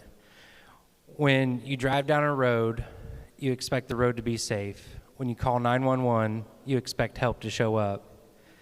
And when taxpayers spend their hard-earned money, you want county employees to be able to work with that and spend it and be stewards of that money. When county employees want to go to work, you want a place that has no harassment and where you can go to work and be treated with respect. Those aren't political issues, those are expectations. And that's exactly why I'm running for presiding commissioner. I'm Nick Sherrill. I'm a husband, a father, and a lifelong resident of Camden County. My family has called this county home for generations, and now my wife and I are raising a son here. I've spent my professional career in the industrial business, and that's how I'll do my time here. Thank you. Thank you. I used to tell my students I used up all the easy questions on midterms, so we're going to do the finals tonight, all right? You all ready? Okay. Here's the first question, and it's going to Nick Sherrill. What is one current county spending practice you would end immediately? 1 minute. Well, for me, one county spending practice that I would end immediately is I think that as a commission, we need to bring something up and read it on the agenda and not only make a vote that day, but table it and vote on it another meeting. Thank you. Thank you. Nathan Patton. The one thing I would take out would be I can't hardly describe it right now because I'm trying to think so much. But I would get rid of some of the taxes that we're taking out of our law enforcement, because some of the law enforcement, they do their great job, but they're not trained like a lot of your deputies have. We need more training for them to fix that problem. Thank you. Again, the question is, what is one current county spending practice you would end immediately? Kathy Campbell. The first spending practice that I would end immediately is deficit spending. We cannot spend into reserves. We must rebuild reserves, and we have got to be fiscally accountable. Thank you. Don Barrett, same question, 30 seconds. Well, the biggest thing we need to worry about is the frivolous lawsuits, HR training. We have so much going on in the county, the wasted money going out, and that's one thing we'd look at immediately and put an end to. Thank you. Christina Hankinson, 30 seconds.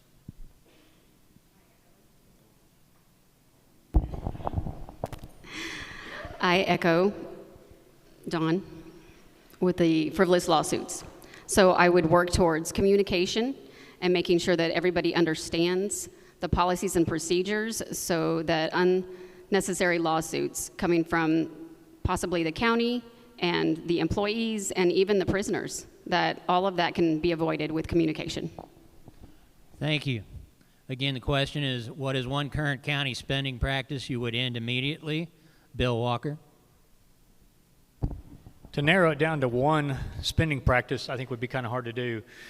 I think we need to look at all of our practices and where we're spending at would be a lot of the things, and making sure the money is appropriated to where it needs to be when it comes into the budget, which would make spending a lot easier and more, make sure we're on the right track, that we're spending what we're supposed to be spending and not overspending. Thank you. Nick Sherrill. Is this my rebuttal, or do I get to answer it again? Okay. Follow up, yes. Follow up. Well, the follow-up on that is I believe that with the lawsuits, before we haven't had the opportunity to fight them directly. Sometimes we've had to plead them out. And with doing so, I believe with the lawsuits, our new stance on that should be fight, fight, fight. So no more frivolous lawsuits continue to pop up. Thank you. Thank you, and we'll move on to question 2, which is to Nathan Patton. Nathan, which of the following is your top priority for county funding? Roads, public safety, or budget reserves? 1 minute response. The honest truth, I think it should be all three. But my main priority is the roads, because sitting up in Climax Springs, my hometown, a lot of people came in here. That meeting said, roads, roads, roads, roads. And I told when I was on the radio station, I said, if you build roads, people will come. If we don't build these roads, make them better, are we going to have people come? The last 2.5 years, me working at the Lake of the Ozarks at a Starlight Yamaha, I've seen the numbers drop. Record attendance for renting stuff is dropped. That's telling me the roads are not up to par. We need to take some of the budget and make the roads hard, but stay out of the reserves. Thank you, guys. Thank you, Nathan. And Bill Walker, rebuttal, 30 seconds. Since I started this campaign, I've talked to a lot of people, and the number one thing that I hear from when I talk to people is we want better roads. And I want to start by saying that our current commission, I think, has done a great job with what they have to work with. A lot of the money since 2007, I think, has been voted in by you, the people, has not gotten to where it needed to be. Several reasons. We're not going into that tonight.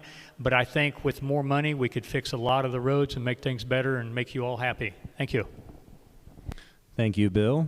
Rebuttal response to Christina Hankinson, 30 seconds. My top priority is public safety. And under public safety would be to support our law enforcement officers on every level, E911 included. And then road and bridge, those would be equal. And then our reserves, I think we're doing fine. We're at $6 million right now, and they're in interest-bearing CDs. Thank you. And Kathy Campbell, rebuttal response, 30 seconds. That is a really challenging question. But for me, right this minute, it's roads, because we have been dealing with such severe weather that is putting our business owners, our people who need to get to work each and every day, particularly those living on gravel roads or those on paved roads that have low water crossings, they're trapped. They can't get to work. They can't get to their employees. So right this minute, I want to find funding for a solution for roads. Thank you, Kathy. And Don Barrett, 30-second rebuttal. Mine would be safety. I'm the co-chair of the Camden County Ambulance District. When you dial 911, you need them, and you need them there. I know our Sheriff's Department and our ambulances are equipped to get there. Roads are horrible right now. Mother Nature has given us a real problem. But as far as, man, when you need 911, you want somebody there to help you. Thank you. And Nick Sherrill, 30-second rebuttal. I'm going to say this. My main focus will be the roads in the Sheriff's Department. If you don't have quality roads, the emergency services don't have responding time to make emergency saves. If you don't have quality roads, we can't get to our homes, we can't get to our businesses, and we can't get to emergency situations. Thank you. Thank you. And a final follow-up, Nathan Patton, 30 seconds. But hands a survey. How many people live on a gravel road here? Okay, I live on a gravel road. I go to a lot of the grabber roads in Camden County. A lot of them. I got pictures on my phone that make me sick. I can't speak for the rest of these 5 candidates right here. 2 or 3 of them do live on roads. But my grabber road, I got 2 driveways. I told up in Climax Springs, I could put a milk cart in my driveway, and I could run it over without touching it. That's sad.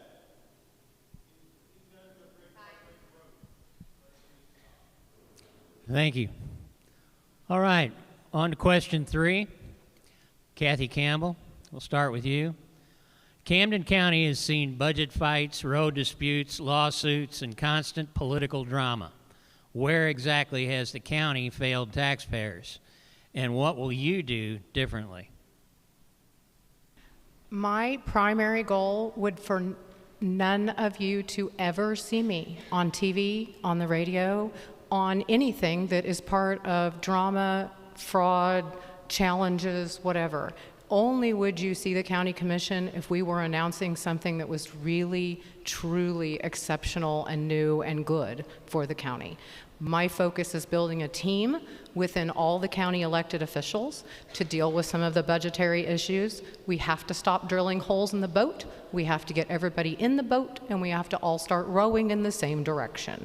And that's my goal. That's where my experience is. I am experienced in leading teams, leading other counties to solutions, and I hope to get the opportunity to do that here in Camden County. Thank you. Christina Hankinson, 30 seconds. Could you repeat the question? Yes. Camden County has seen budget fights, road disputes, lawsuits, and constant political drama. Where exactly has the county failed taxpayers, and what will you do differently? Well, just like Nick mentioned earlier, we're just settling. We're not prosecuting any of those frivolous lawsuits, so I'd start there. And then, like I said earlier, I would go with communication. We don't, as taxpayers, we don't need to get our facts and our information from social media. Right now, social media is like a pool party, kind of like Party Cove. You know, so our website for Camden County, it needs to have the truth all the time posted with integrity and transparency. Thank you. Nathan Patton, 30 seconds. For one, I don't believe in lawsuits. Because I've seen for the last 37 years, I'm only 37 years old, I'll be 37 here in about a couple weeks. But lawsuits to me is another thing that makes me sick. This country is so crazy. No matter roads or what, it's not acceptable.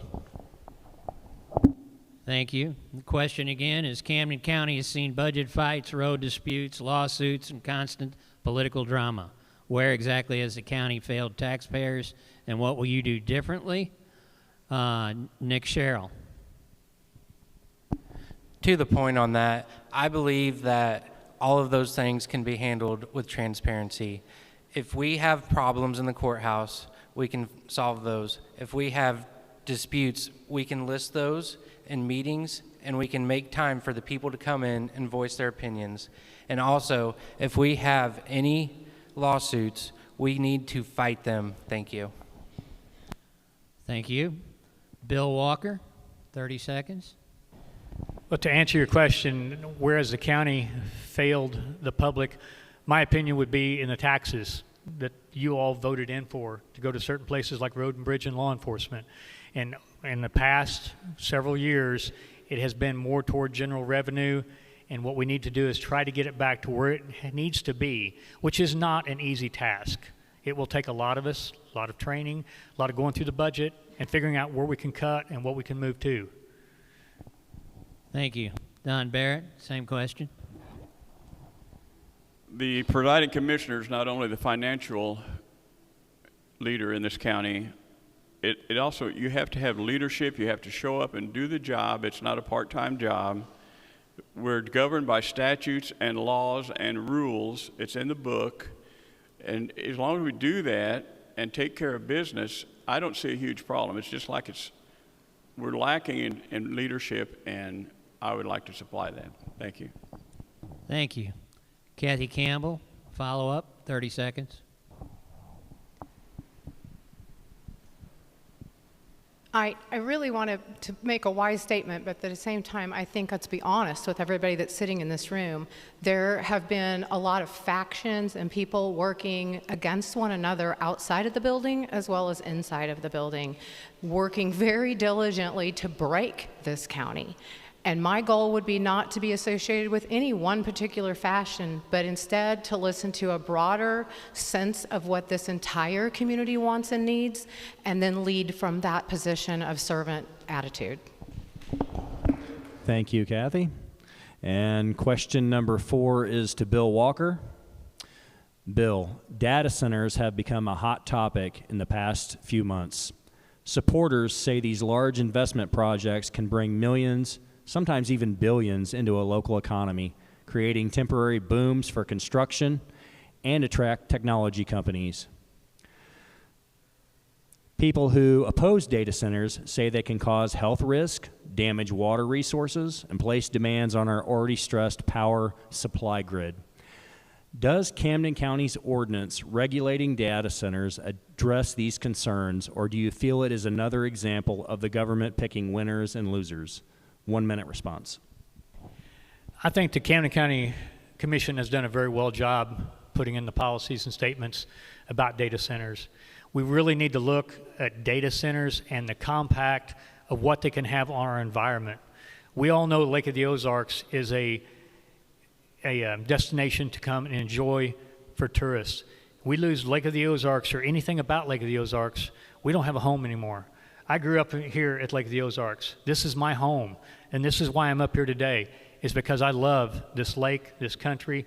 I don't think data centers are a good thing for Camden County.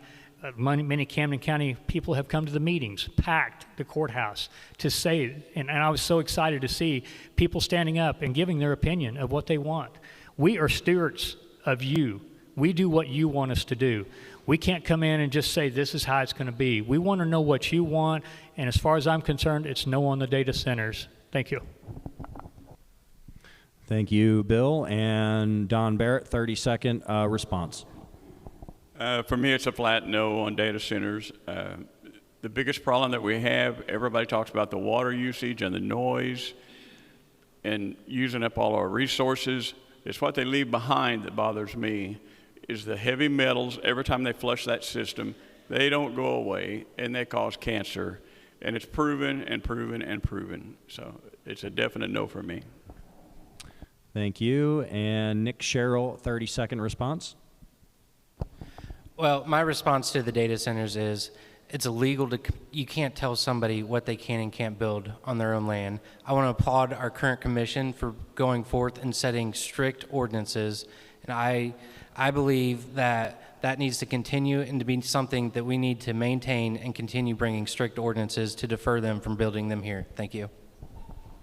Thank you. And Kathy Campbell, 30-second response.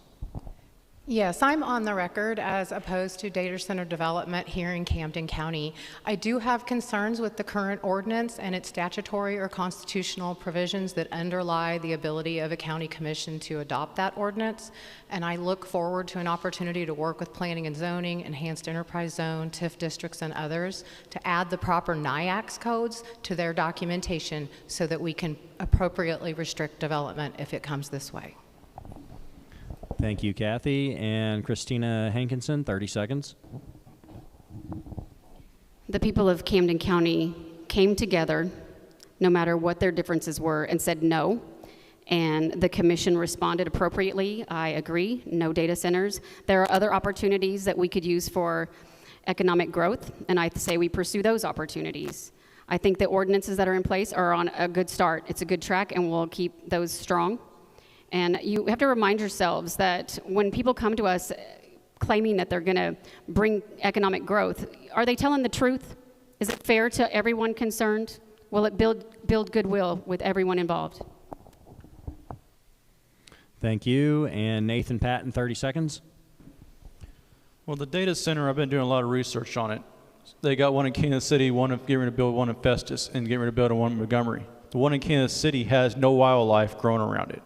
No grass, just rocks. We build that here, 9 times out of 10, is that going to happen to us? It's going to kill our fish. We're going to kill our hunting. I enjoy wildlife. I want to go out there and enjoy it with my kids, but I can't do that. It's dead. We need. Thank you. And Bill Walker, 30-second follow-up.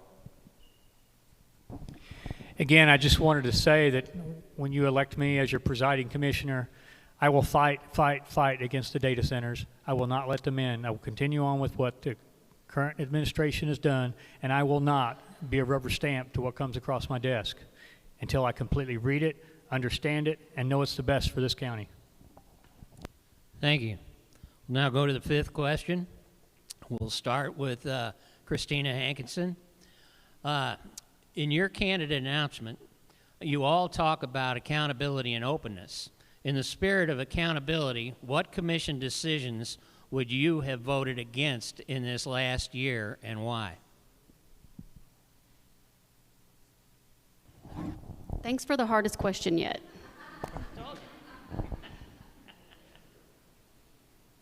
That's a great one. Say that last part again. I can do it again. Just the last part. No, that's all right. Okay. In your candidate announcement, you all talk about accountability and openness. Right. In the spirit of accountability, what commission decisions would you have voted against in this last year and why? Well, I think it was a little too late with the data centers and the license plate readers. I think all that should have been upfront and honest with the county and the taxpayers before it got as far as it did. That's what I would have done differently. Thank you. Bill Walker, same question. Honestly with you, I don't think I have a really lot of anything to say of anything that they haven't done well, but I would like to see more of like the audit reports, the budgets and things like that be easier to find and go through and understand, like the auditors had mentioned earlier, making it a little bit simpler for everybody to understand. Thank you. Nathan Patton, same question. In the spirit of accountability, what commission decisions would you have voted against in this last year and why? Well, it's just like Christina said, the data center and the sign, the life plate reader thing, basically got slipped under the carpet for me because the data center is a joke. The license plate reader, in my opinion, it can get flipped either way. Some people like it, some people don't. I'm against it either way. But my biggest concern is a lot of roads got slipped under the bus, and we need to fix the problem fast. Thank you. Nick Sherrill, same question, 30 seconds. My thing is, it's hard to dwell on the past, but moving forward, I definitely want to see when we have something on the agenda, I want to read it, I want to table it, and I want to bring it back to another meeting for a vote. That will get rid of frivolous spending and make sure that our taxpayers have enough time to voice their opinions. Thank you. Thank you. Again, in the spirit of accountability, what commission decisions would you have voted against in this last year and why? Kathy Campbell.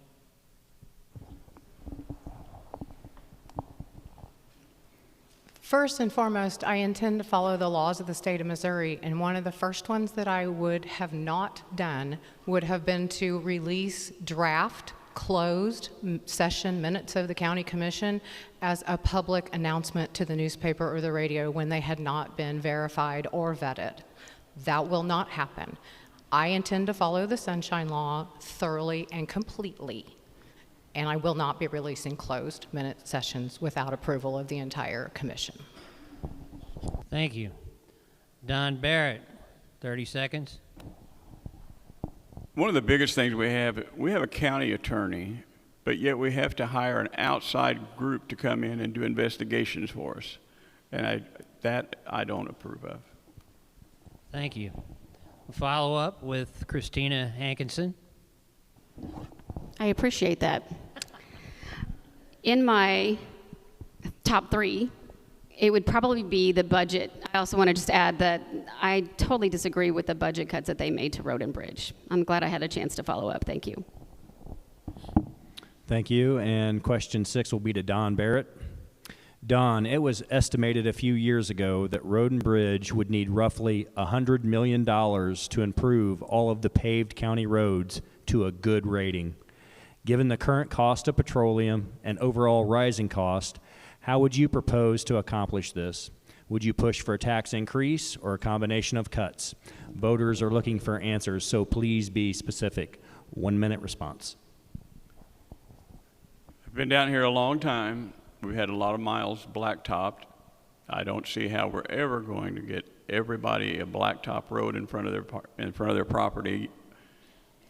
I didn't move down here to have city blacktop roads in front of my property, and a lot of you didn't either. We can maintain a gravel road in 2 days, or if we're having to maintain a blacktop road, it takes weeks to keep it up. I just feel like we don't need to be raising taxes to do it. Do some a little bit along like we used to do, and just keep our roads in better shape. Right now, we have really good speed bumps on our gravel road, so it keeps the speeds down. So, thank you. And Christina, a 30-second rebuttal. Sure, tax increases, you know, that's one of the reasons I moved here almost 8 years ago, were because of the taxes. And so in all cases, I would like to say no to tax increases. I would first look at alternatives. Are we using all the grant opportunities available? Are we leveraging our partners? Are we looking for other sources before we go to taxes?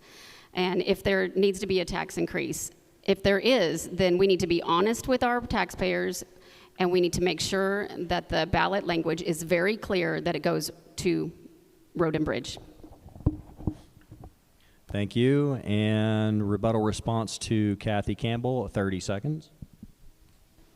Could you repeat the question? Oh, absolutely.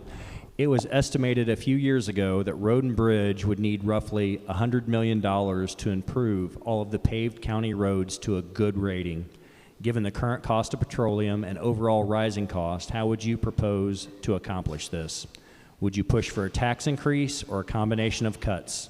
Voters are looking for answers, so please be specific. Sure. So first, I want to applaud Pat Wolf at Road and Bridge for doing that kind of assessment on the roads and what it might take to actually bring them up to a quality assessment on asphalt. Where I think that the county fell short in its strategic forward planning is there was no assessment done for the gravel. There was nothing done to consider the Whistle and other large river crossings that we have here that are locking people into their home community.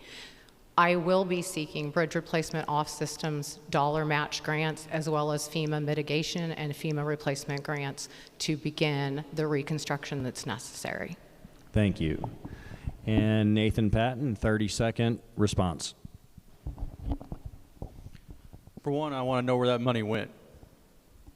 I remember when they passed that thing for Camden County 6 years ago, 5 or 6 years ago. $100 million or $100,000. Where did it go? If I knew that answer, I would be sitting right here. Because I've been through 6 commissioners, every one of them except for one that actually thought tooth and nail. I've not seen that $100,000 or $100 million. Period. Thank you, Nathan. And Bill Walker, 30-second response. On day one, I would be going through the budget, every little line item I could see, to see what little bit we could pull out of that budget and bring back over to Road and Bridge to try to get the roads fixed in better shape. And to sit here and say tonight that we need more taxes, that is not what we need. And I will never ask for taxes until we have looked at everything we can. And at that point, look at our other options. And if there's still no other options, then put it to the voters and say, what do you want us to do? Thank you, Bill. And Nick Sherrill, 30-second response. As a true Republican, you should never want to increase your taxes. You should always look at budget cuts. I believe that we don't have a lot of areas where we can cut the budget, but I will look into it, and I have been looking into it, and there are some areas where we could cut the budget into improving our roads. Thank you. Thank you. And Don Barrett, a 30-second follow-up. Number one, I'm against raising any more taxes. We don't have a taxing problem. We have a spending problem. As far as I'm concerned, none of this water damage to these roads is snuck up on anybody. Everybody that works for the county, we know where the bad culverts are. We know where the river crossings are. And it's just a challenge to keep up with it. With 60 employees, it is tough to keep everything up and going. So but no tax raise for me. Thank you. We'll now move on to question number 7, one that nobody has an opinion on. Camden County passed an ordinance that bans license plate readers. The current presiding commissioner removed a license plate reader in his battle against the state of Missouri. Some citizens believe these systems violate their Fourth Amendment rights. However, most law enforcement agencies support plate readers and say they help them to catch the bad guys while saving lives. What's your position on license plate readers, and should they be banned or should they be expanded to help law enforcement? And we'll start with Nathan Patton. I appreciate that question. The license plate reader, to me, I mentioned a while ago, it can go either way. Some people like it, some people don't. I don't like it, period. But they caught that bad guy down and told this ATM machine down in Osage Beach. How do you think they caught him? License plate reader. My main concern is, more than anything else, I've seen plenty of wrecks in Camden alone. Stoplights. I know there's one in Osage Beach. There's camera up there, but does it work? If we stop some people that run these stoplights, we can help the cops out 10 times better. They're not chasing these people down, hitting people, or going through stoplights, turning left, going toward McDonald's, pulling McDonald's in Camden like a stinking hyena. Some stuff needs to change. We're not living in the 70, 80th century. This is today. This is now. We got a wonderful folks out here that's got grandkids, got kids. We got to think about the next generation. Thank you, guys. Thank you. Kathy Campbell, what's your position on license plate readers? Should they be banned or should they be expanded to help law enforcement? I like the license plate readers.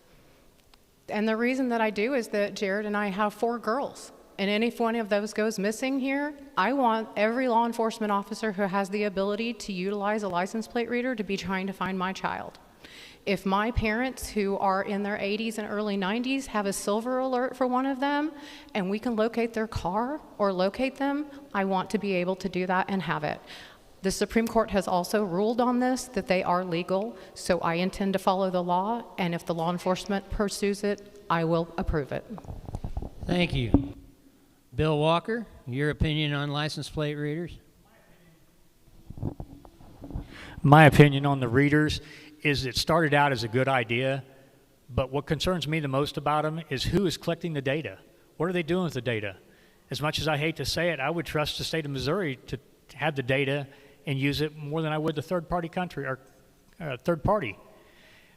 They are, I think, a good idea for trying to find stolen cars, missing people, such as that.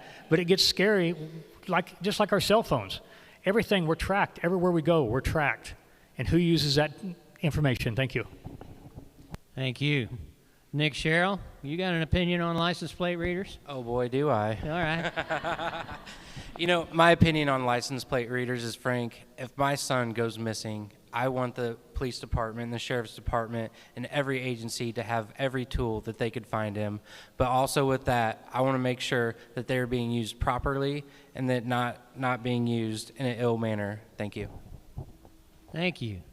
Christina Hankinson, what's your opinion on license plate readers? Yes, sir. So just so we're clear, there is a ban in Camden County in the unincorporated areas on license plate readers. So that doesn't mean that there's a ban in Osage Beach and the cities. So I think that we can find a happy middle here. I agree with everything. I have children of my own, and they do have measurable results, and they have facts that they have been able to solve crimes. And I think that definitely need to put safeguards in place. And I say we track the people who are tracking us. We make sure that they are using it for what they say they're using it for. I want the truth. Thank you. Don Barrett? They are a tool. Go ahead. For the police department, but they must be held to an accountability, and we have to make sure that that's what the information is used for. If we don't want them, though, change the law. Don't break the law. Thank you. Nathan Patton, you get a 30-second follow-up. Like I was saying, license plate reader, cameras on your stoplights, if we want them, we need to support them. I'm still on the fence of them because I'm still doing research on all this stuff.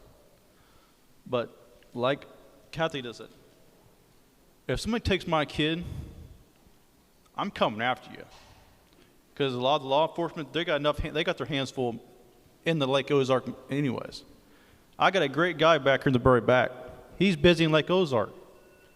He ain't gonna run here and there. Thank you, Nathan. And question number 8 is to Nick Sherrill. Nick, polling and election cycles over the past several years have consistently shown that Camden County residents view roads and infrastructure as one of the county's top priorities. Critics of the commission argue that relying on reserve funds amounts to deficit-style spending and is not physically sustainable. Do you believe that the commission made the correct decision to meet voter demands by increasing infrastructure spending, or do you believe they made a financial mistake? 1 minute response. Here's the thing. The voter record has shown that everybody wants our law enforcement and our road and bridge department to have that chunk of the money. And I believe that there's no such thing as deficit spending in that sense. If we have reserves that could go towards improvements in our roads, that's where they need to be going, and there clearly is. Thank you. Thank you. And Christina Hankinson, 30 seconds. That was a really long question, but can you read it again? Sure. Polling and election cycles over the past several years have consistently shown that Camden County residents view roads and infrastructure as one of the county's #1 priorities. Critics of the commission argue that relying on reserve funds amounts to deficit-style spending and is not physically sustainable. Do you believe the commission made the correct decision to meet voter demands by increasing infrastructure spending, or do you believe they made a financial mistake? So, if anybody's talked to Pat Wolf in here, he's amazing at what he does. He has a plan, a 5-year plan, and I think we all need to review that. He has come from 10 million to 13 million. He could use 16 to 20. So we definitely need to leverage all the possibilities. And if the commission didn't do that, then shame on them. I think we need to definitely keep looking at other alternatives, and we need to fund the roads and bridges like the taxpayers want. Thank you. Don Barrett, 30 seconds. Well, I believe the big breakdown was when we voted as a group, taxpayers, this percent sales tax to go to road and bridge and law enforcement, and then we didn't follow up on giving them the money, and I blame me for not checking on it. Why didn't I check on it? Why didn't ever somebody else check on it? Why this money was not split up where it belonged? And if we would have had that, we wouldn't be faced with these problems today of trying to get through this with our road and bridge department. Thank you, Don. And Bill Walker, 30 seconds. Yes, I think the commission made the right decision in doing what they did with the road and bridges. And I know it is a lot of money that we have to come up with constantly, especially like the rain things we've had here, having to wash out bridges, everything else. They're doing a great job, I think. And again, if we was to have the money that we voted on put into the road and bridge and police department like we needed to, we wouldn't worry about flock cameras as much because we'd have more sheriffs, deputies on the road. We'd have more people fixing the roads and more money to fix them. Thank you, Bill. And Nathan Patton, 30 seconds. Well, the reserve to me should be for emergency. If something emergency happens, it needs to go to that. We're dipping our reserve 2 or 3 years ago, and now we're basically bankrupt. If we don't build that back up and have it for like a disaster like the whistle, we spend more money on the whistle in the last 3 months than we've had in the last decade. I got pictures of that. It makes me want to crawl. Thank you, Nathan. And Kathy Campbell, 30 seconds, using the reserves for road and bridge. Right. So I am not a fan of using reserves for anything other than emergencies because I was a county clerk when the Joplin tornado hit in May of 2011, and I watched what happened in Jasper County with my contemporaries dealing with the emergency long before state and federal resources were able to come in and cover costs. You must have reserves. We need good, forward-thinking strategic planning and partnering with state and federal dollars, the whistle, FEMA money. Thank you, Thank you, Kathy. And Nick Sherrill, a follow-up, 30 seconds. So, with a follow-up on that, I think that it's nice to have reserves, but also our voters want better roads and better resources for the Sheriff's Department. So there needs to be a happy balance in finding the budget of the reserves and the resources going to our community. Thank you. We now go to question number 9. And Matt, I'm beginning to think you gave me all the hard ones here. Here we go. Yeah, there's no opinion on this one at all, folks. And Don, you're going to get to answer this first. Supporters of tax increment financing argue that it can help redevelop blighted areas, revitalize downtown districts, and attract private investment that otherwise would not be available. Critics contend that TIFs can divert tax revenue away from essential public services such as fire districts, schools, and libraries, while also contributing to housing inflation and the displacement of residents. In your view, are there circumstances where the use of a tax increment financing is appropriate? And if so, please be specific when and why. I am not a huge fan of the TIF. When I built my bowling center, I didn't have a TIF. Nobody offered me a tax break. I went into private enterprise. I put my money up, and we made a successful business of it. I see a lot of Osage Beach is covered up in TIFs. A lot of tax money is not going to education, is not going to anything, and they get away tax-free, hence the TIF. But I am not a big fan of the TIF, no. Thank you. Nathan Patton, in your view, are there circumstances where the use of tax increment financing is appropriate? If so, please be specific when and why. Me, the TIF can go either way, but what really surprised me more than anything else, I've lived for 37 years, like I've stated. Why am Bass Pro here 20 years ago? We got Lake of the Ozarks, we got plenty of hunting areas, boating. Why ain't it here? But the TIF thing to me, I don't really care for it. Are we gonna get our taxes back from it in the long run? I don't think so. Thank you. Kathy Campbell, same question. I can get behind a TIF district if it is truly in a blighted area. And so to your point, the shopping mall in Osage Beach clearly qualified as a blighted area. We had 100 businesses that were closed in the mall from what we used to all see there. So if what we can do is generate new tax dollars that currently do not exist at all off of that real estate footprint, and we can broker a deal where 50% of the sales tax goes back to the developer, but we see new, I'd be in favor. Thank you. Nick Sherrill, same question. Some people may not like TIFs, but in a lot of cases, it's necessary. So TIFs don't hold all of the taxes in most instances coming from the infrastructure going back to the community.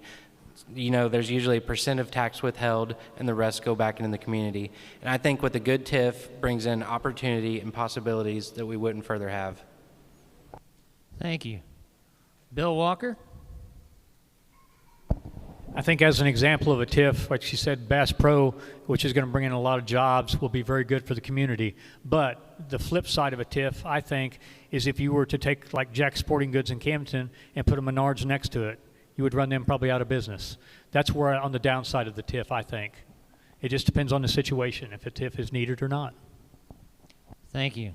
Christina Hankinson, same question. You bet. You don't even have to repeat it. It's no on the TIFs. I come from Kansas City, Kansas. I know all about TIFs, and they were a bad deal for us. I've got to tell you that we are not a bank. We are not the Bank of Camden County. We do not need to finance big business. We need to support our local business. And sorry, you threw me off when you threw that little 10 seconds left on there. But I'm really excited about this subject. Let's talk later. Thank you. Don Barrett, you get a follow-up, 30 seconds. Has no follow-up. Thank you. Question number 10 is to Kathy Campbell.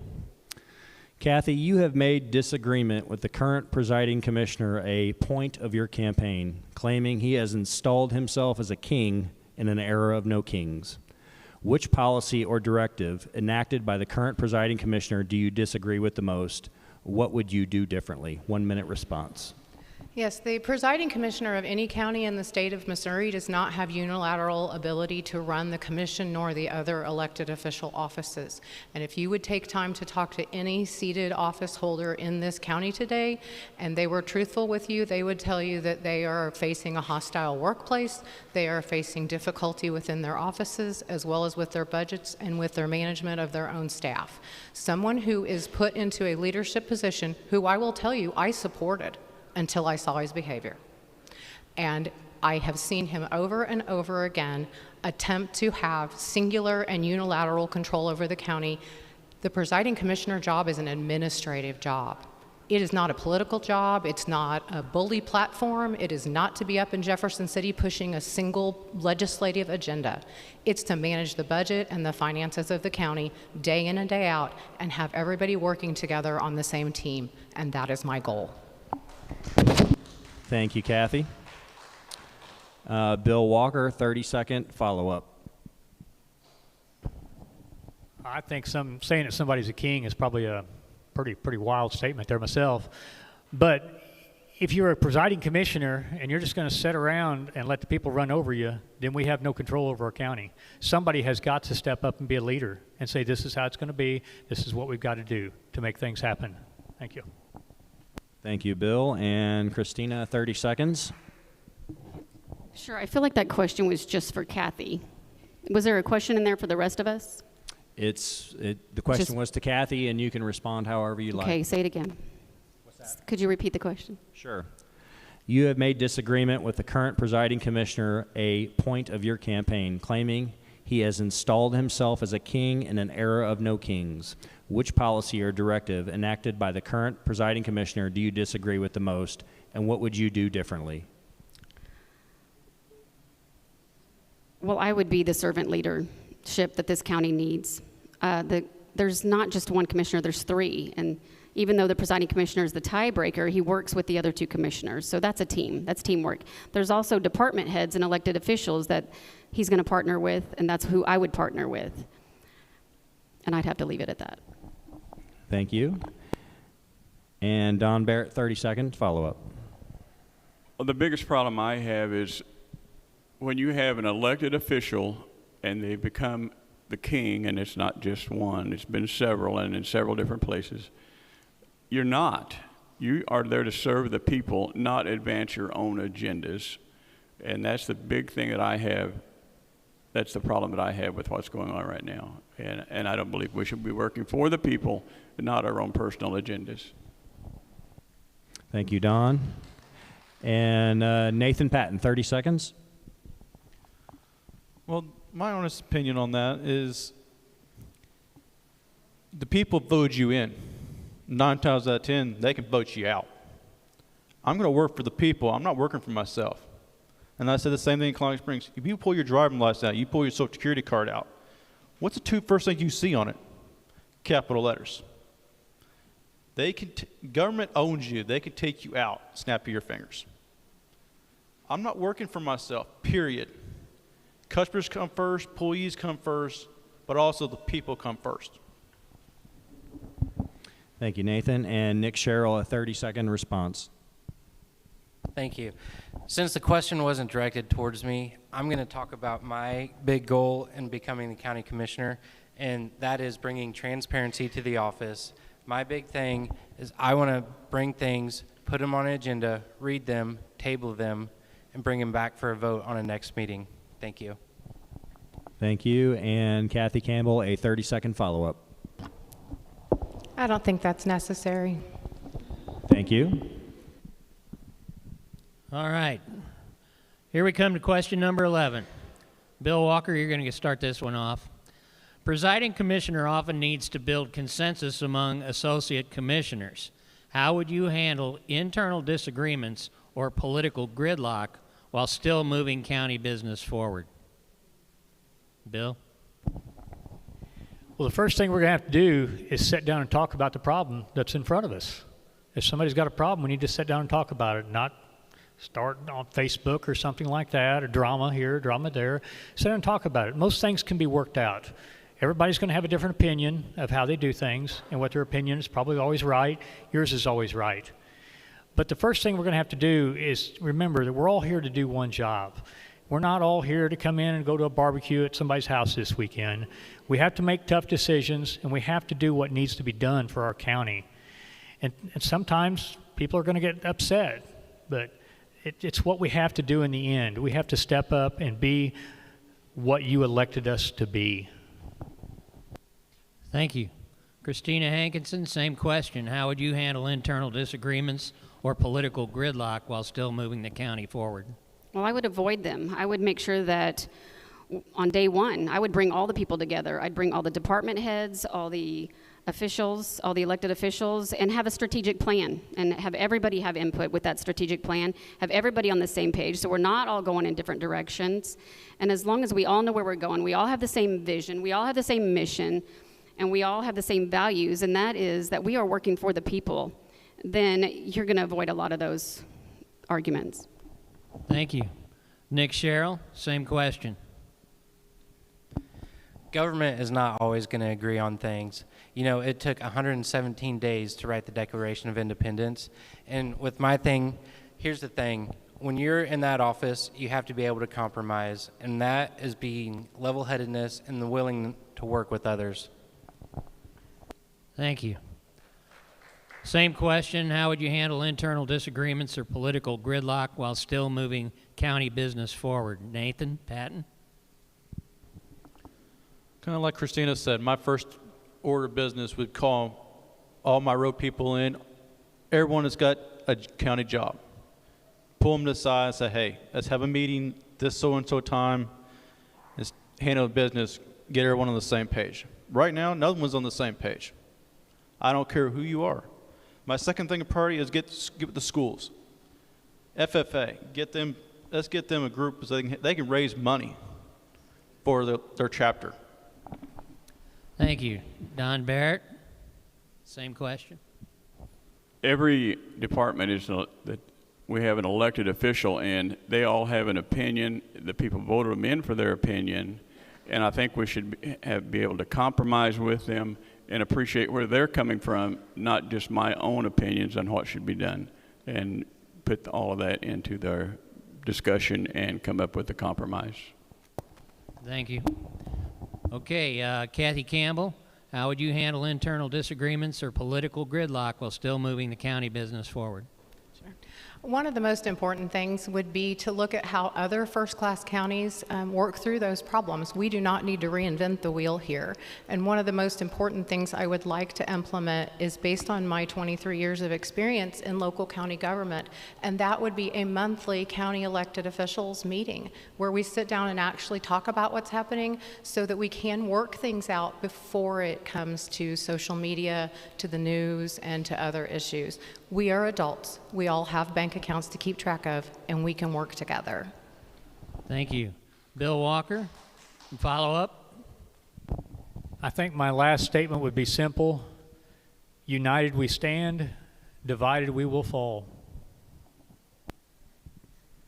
Thank you, Bill. Question number 12 to Christina Hankinson. You have pledged to fund Road and Bridge and the Sheriff's Office at no less than the 2025 funding levels. The financial forecast made by the budget officer, the auditor, states that reserves are being used to maintain that level of funding. How are you going to keep 2025 funding levels without further depleting county reserves?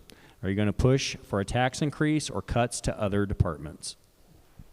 Well, like I said before, I would seek alternatives. I'll make sure that we are applying for every grant possible. We will leverage our partners.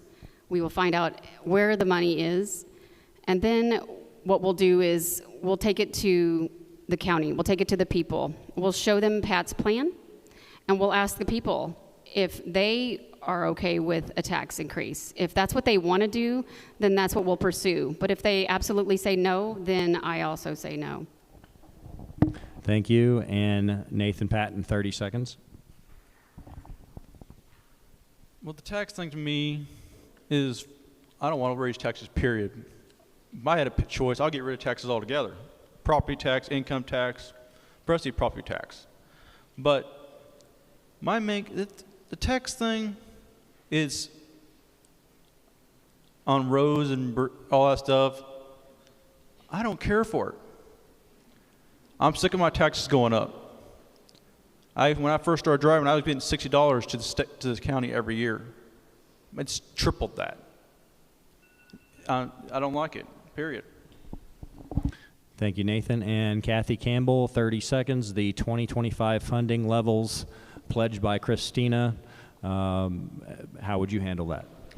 So I have been a county budget officer as well as the chief financial officer, and I teach budget and finance to new county elected officials for the Missouri Association of Counties.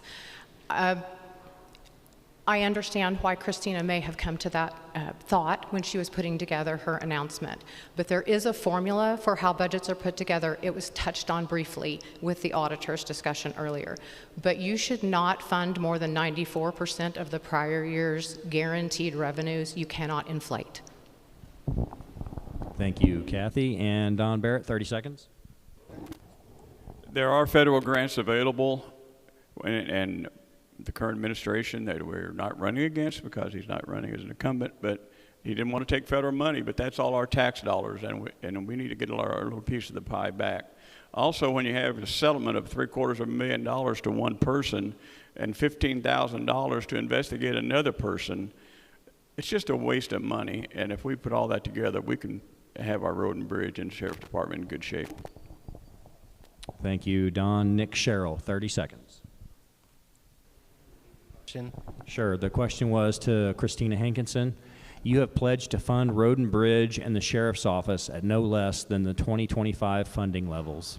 The financial forecast made by the budget officer, the auditor, states that reserves are being used to maintain that level of funding. How are you going to keep 2025 funding levels without further depleting county reserves? Are you going to push for a tax increase or cuts to other departments?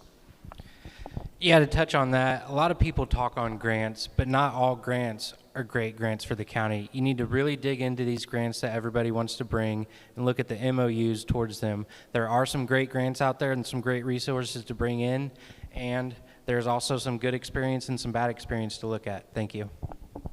Thank you, Nick. And Bill Walker, 30 seconds. Yes, I think the county budget's a lot like your house budget. You've only got so much money to spend. And if there's bills that come up that were unexpected, you've got to figure out where to cut back in another area to make it work. And when all else doesn't work, then you could look at raising taxes or doing something else to come up with the funding. But you have to look at what is available, what can we cut back today that we don't absolutely have to have, because every budget's got some fat that can be trimmed. Thank you, Bill. And Christina, a final follow-up, 30 seconds. Sure. The only thing that I would like to add would be I would need somebody to define reserves, because as far as I know, there's $6 million in reserves.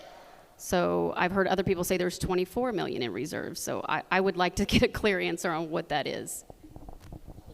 Thank you. And that's going to conclude questions. We'll move into our closing statements. And we'll start with Don Barrett. You have a 1-minute closing statement. One thing about it, we don't have a time machine. We can't go backwards. If you don't believe that, look at Lot's wife. What happened when she turned around and looked backwards? I mean, we don't have an incumbent we're running against. I get very irritated when people lose an election and they don't show up for the rest of their job, and they're getting paid, and we need to put an end to that. That's what we have a county attorney for. I don't know what it's going to take, but we've had that several different times. I would appreciate your vote, and looking forward to serving you. Thank you so much. Thank you, Don. And Bill Walker, a 1-minute closing statement. I'd like to thank everybody for coming out tonight and giving me this opportunity to speak. I really do appreciate it. I've been a small business owner for 20-some years. I've worked in a couple different factories. I've learned electrical. I've learned mechanical. I've built houses. I have a well-rounded background of what goes on in the county, and especially the road and bridge. I've been out. I've rode and bridge a lot. I've watched them, and I have a pretty good grasp on what needs to be done.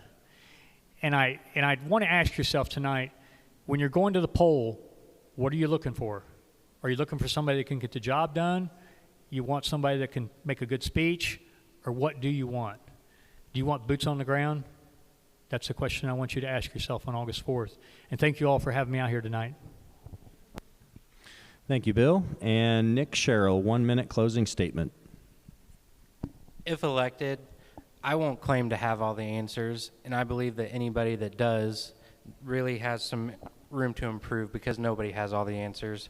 I think that something we need to look at is working towards better stewardship with our tax dollars and trying not to have so many disagreements in the courthouse.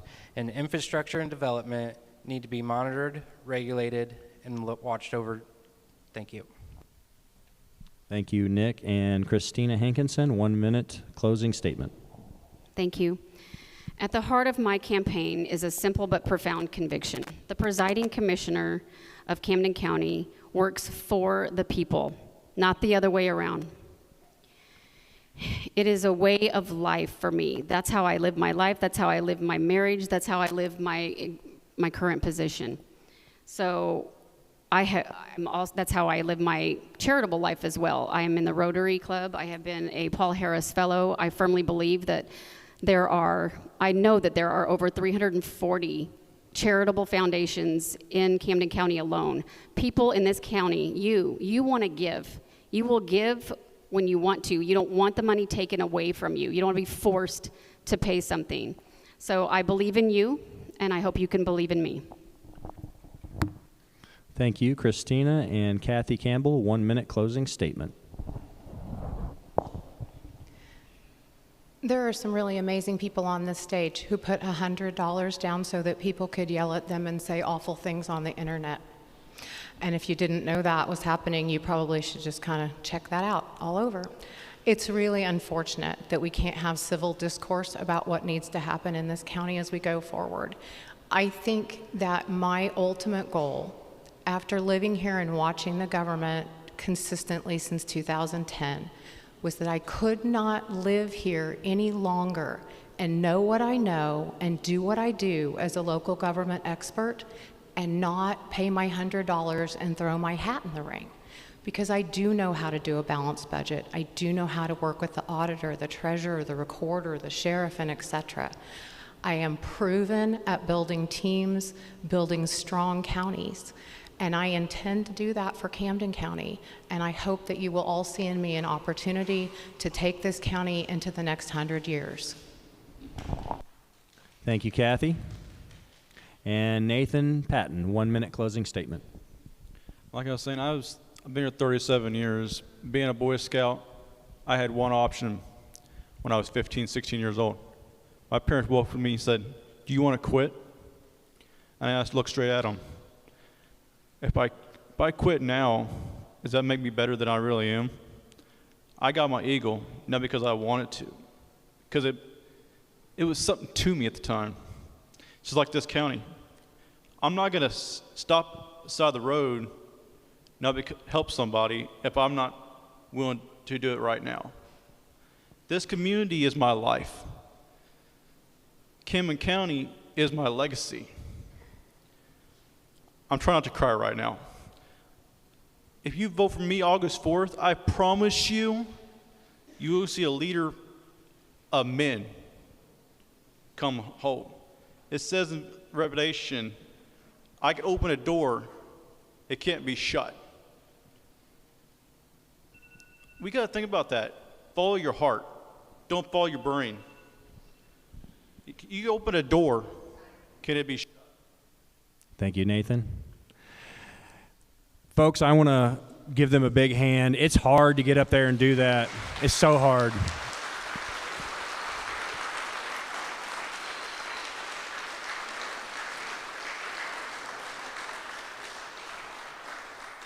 Make sure that you join us here tomorrow night. We've got a packed show tomorrow night. Prosecutor is up at the end. That's kind of the grand finale. That's going to be a dynamite one. So you want to be here for that. Check that out. Also, get out and vote and talk people into voting because turnout is absolutely atrocious. So We will see you here tomorrow night. Thank all of you for coming.